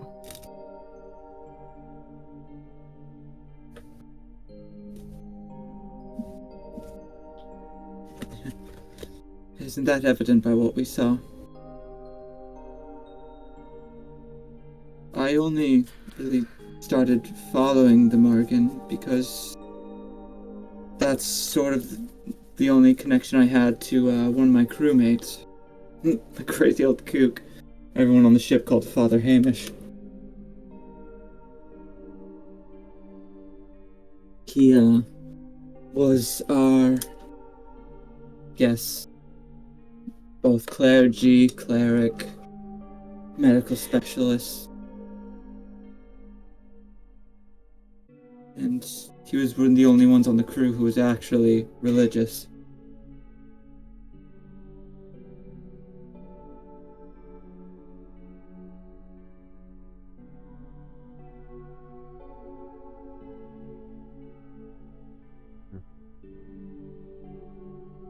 Your point? I guess I don't have one. What we saw... wrong. By all the laws of what I was taught by Father Hamish.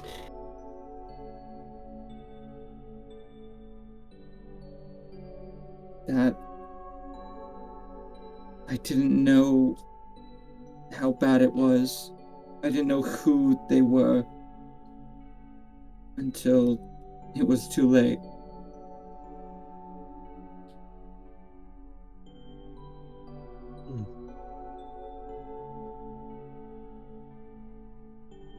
I was trying to help the entire crew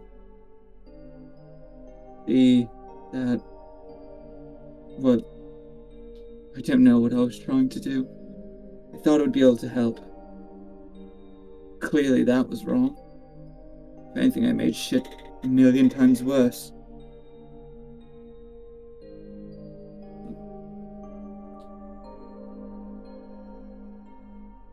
Izzy?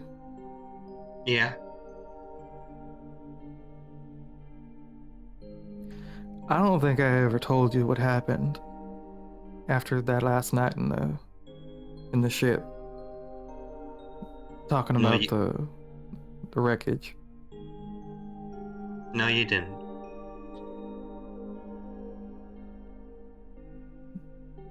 Don't think I told anyone.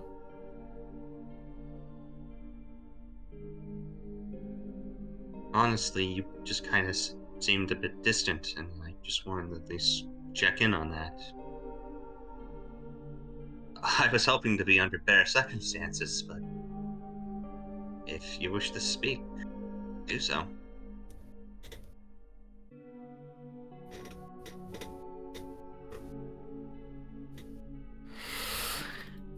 He takes like a deep breath as if he's getting ready to you're not sure if he's ready to shout or talk a long time without breathing, but it just ends up becoming a sigh. Is he just kind of holds her hand out?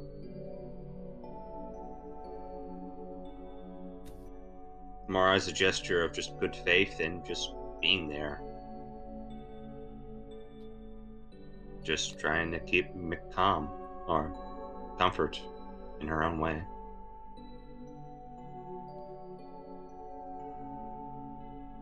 You know how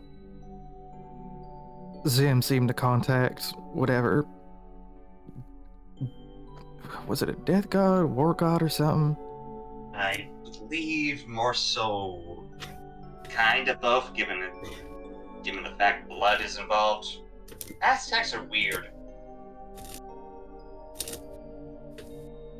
They always have a theme around blood, except for that one god who's more associated to the wind. That not the topic. Not for the topic. Just my luck that I guess I should give a bit of context.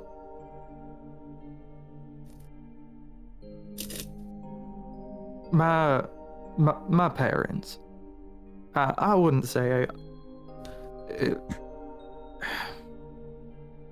my dad's a good man. He's the one who raised me for the most part. Mom was off a lot.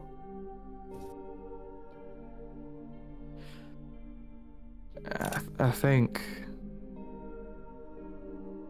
when I was a kid, she got wrapped up in some cult or some other, following this like head gestures over to the necklace of the Morrigan, which is the what was it called, the triquetra? Yeah, triqueta. It's the yeah. Either triqueta or triskel. Not the triskel. It's the Triqueta. pointy one. Also known as a trifle. That's the one. Mm-hmm. He goes, she got wrapped up in some cult shit. She didn't realize it was that kind of crowd until it was a bit too late to pull out.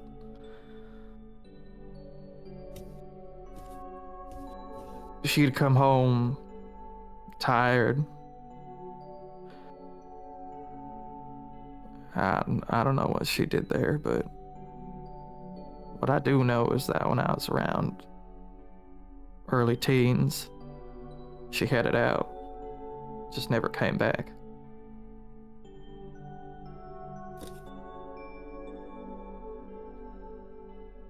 They never found the body. That was all I got back.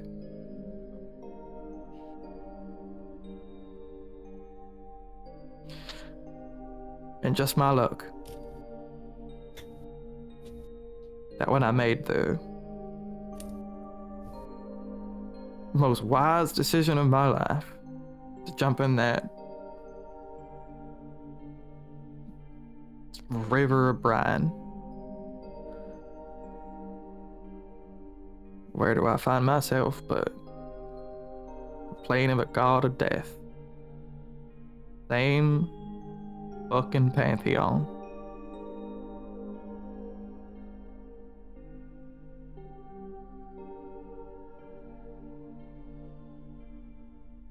And he's been following me ever since.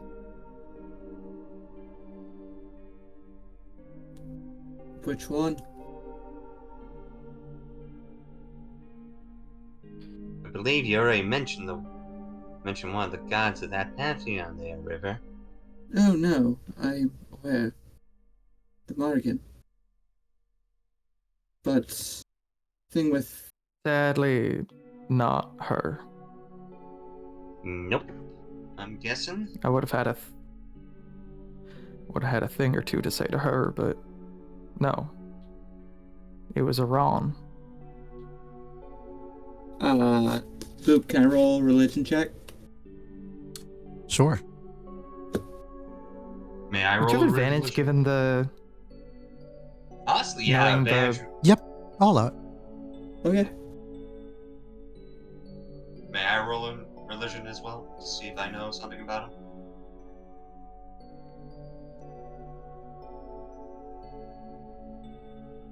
Sure.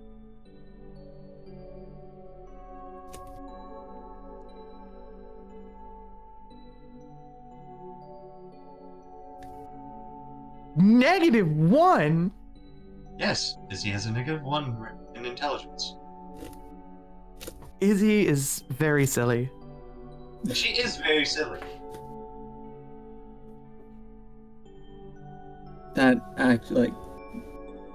So, which one is that? He is. Yeah, go on. You're God here? You tell the story. No, you will look in and I think you'll be able to tell a god of death that brings suffering and cares not for the living. Iran. God of Yes. suffering. Oh, sorry, that was in character. I was able to quickly shift. Iran. God of suffering. Death. Probably one of the worst you can get out of that pantheon. Especially that being one who doesn't care too much for the living.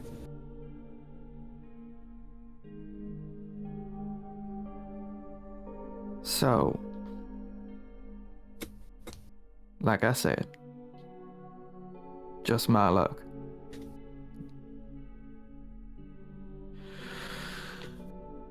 He takes a sip of the tea. When we first got here, when we all split up for the fun stuff to do, I went with you, Izzy. I went to go find a thing or two to do, and I think when you had gone into the theater to go see your girlfriend, do I notice the ring? Roll perception. I probably wouldn't at this point. I don't think you would, and if you want, and if you, I don't No. think we can use your passive. I think we'd have to roll with disadvantage here, because this is just like Yeah, not the no, I time don't to be think paying you attention with noticed. it. No, yeah, I don't think you noticed. You had gone to the theater to go see your girlfriend, and I had somehow found myself at the cemetery.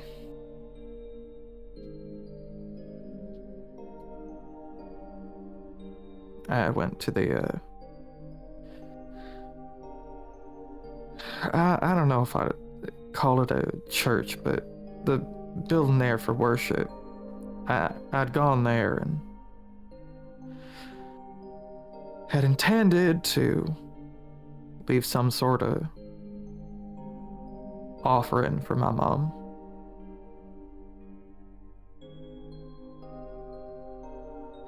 Go figure that when I start playing my tune, one meant for just my mother. Bastard shows up.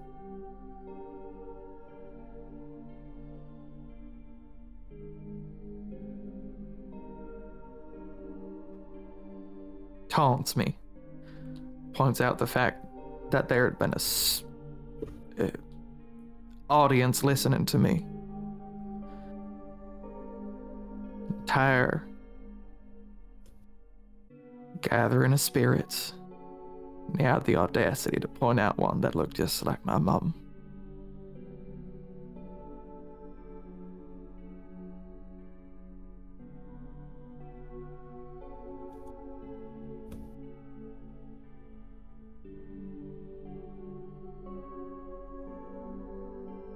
I don't know, I don't doubt that. Don't know. I don't know a lot about that. If I found a way to contact the Morrigan, I would, but problem is the god of suffering. They might just warp what they're trying to make you perceive just to cause that suffering. It's not Wouldn't unheard surprise of. me. Worst part is that, as far as I can tell, he's not evil. He's just a god.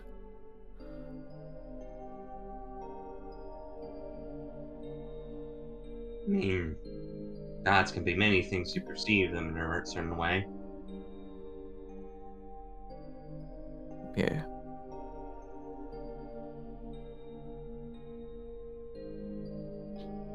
Spent a lot of my life growing up with my dad. After my mother had disappeared, I didn't really know what to do. And I had gotten by quite easily. Me and my dad both having silver tongues. Coin was surprisingly easy to come by, and whenever we got into trouble, we either hopped town or bought our way out. Sometimes even talked our way out.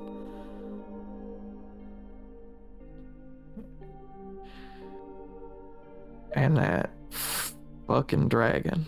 And you probably noticed at this point, as he's like sipping the tea and holding it in front of him, while he was helping, or while he had started to carve the corpse of the dragon, which we probably should have sold parts of, by the way. Just remembered that. Actually, Izzy was probably gonna sell those parts to our bosses at a high rate. Yeah, might be a good idea. Anyways, point. On his left wrist, there is a somewhat well-made but pretty obviously dragonhide bracelet that he had made for himself. That has a single one of the dragon's teeth hanging from it.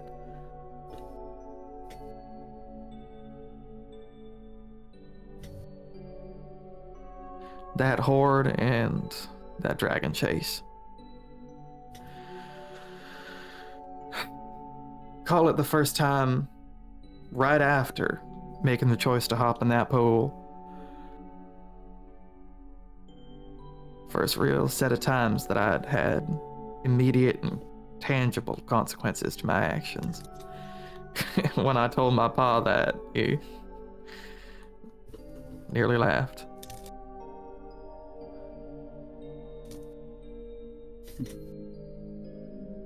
I wish I could tell my parents anything. You know what's fucking stupid? I'm not trying to say your plight isn't major. Far worse than mine. But you contract a curse that you can't control. And an entire group of people outcast you, leave you for dead.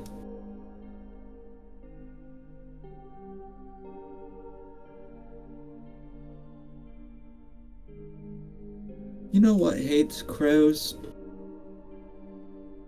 more than probably any other animal in the natural kingdom? Owls. As you can see, this is what happens when an owl gets cursed to be a crow.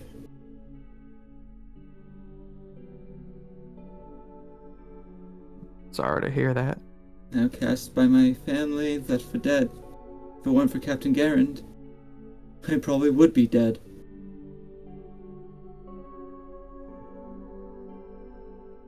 Can only steal from people for so long before it becomes a witch hunt.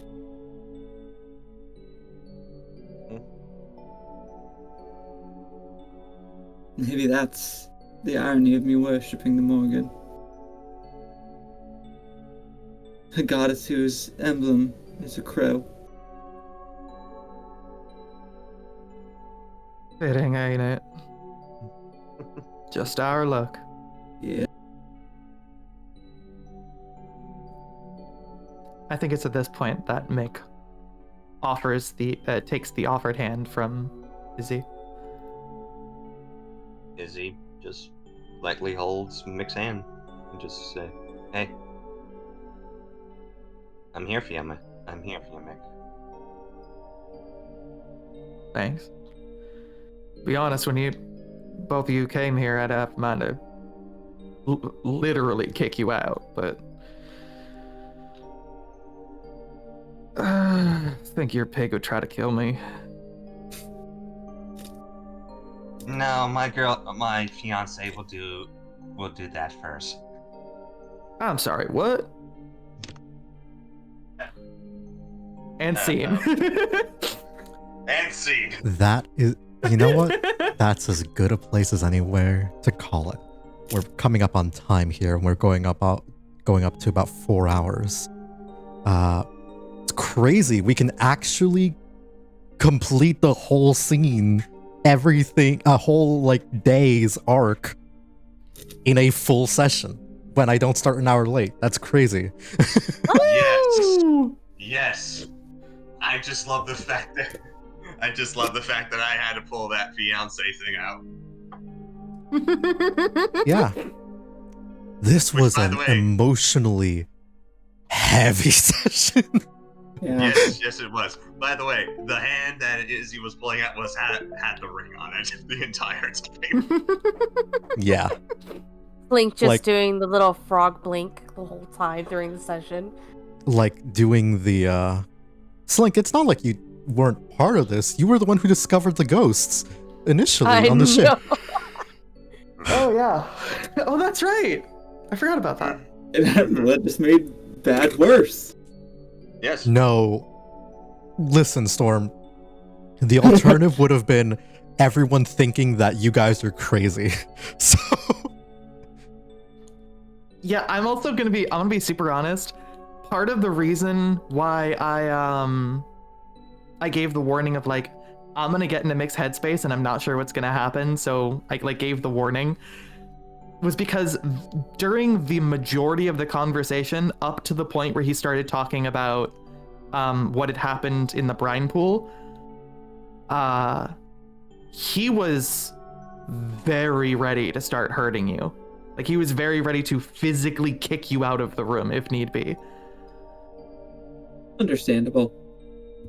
Understandable, but the thing is about Izzy herself is that she is very patient. yeah. And yeah, it would have more been that there would be like a clear divide. And a more overt hostility, unfortunately. But a lot of catharsis, a lot of deep moments, and I'm kind of super glad. I'm happy you guys are having fun. So much to unpack from this episode. Oh my God. Oh, seriously. And you pretty much know the full backstory of River. Yeah. Mm-hmm. We know more about the guy that just joined in than we do about Nya. Yes. We are trying to get this man, this fish boy out of his shell, which is funny. Alright. Yeah. I'm probably gonna take a break from streaming for now. But afterwards, depending on how I'm feeling, I might end up streaming a different game. Maybe Marvel Rivals, maybe Warframe, not sure. But that'll be this stream. I'm going to... there's not enough people to really raid out, so I'm going to call it here. But... I'm just laughing at the reaction that Nick had of hearing that Izzy has a fiance now. I'm sorry, what? I'm sorry, what? And scene. And scene, yes. Alright, I'm going to... Never mind. If I come back, show up. If not, don't. Your call. Your call, chat. Bye-bye. Give this person some love. They're a Or VTuber. else. They're playing Warframe. They have an exclamation point violence command. So tell them that they're poggers. Bye-bye. So true. Bye-bye. Bye-bye.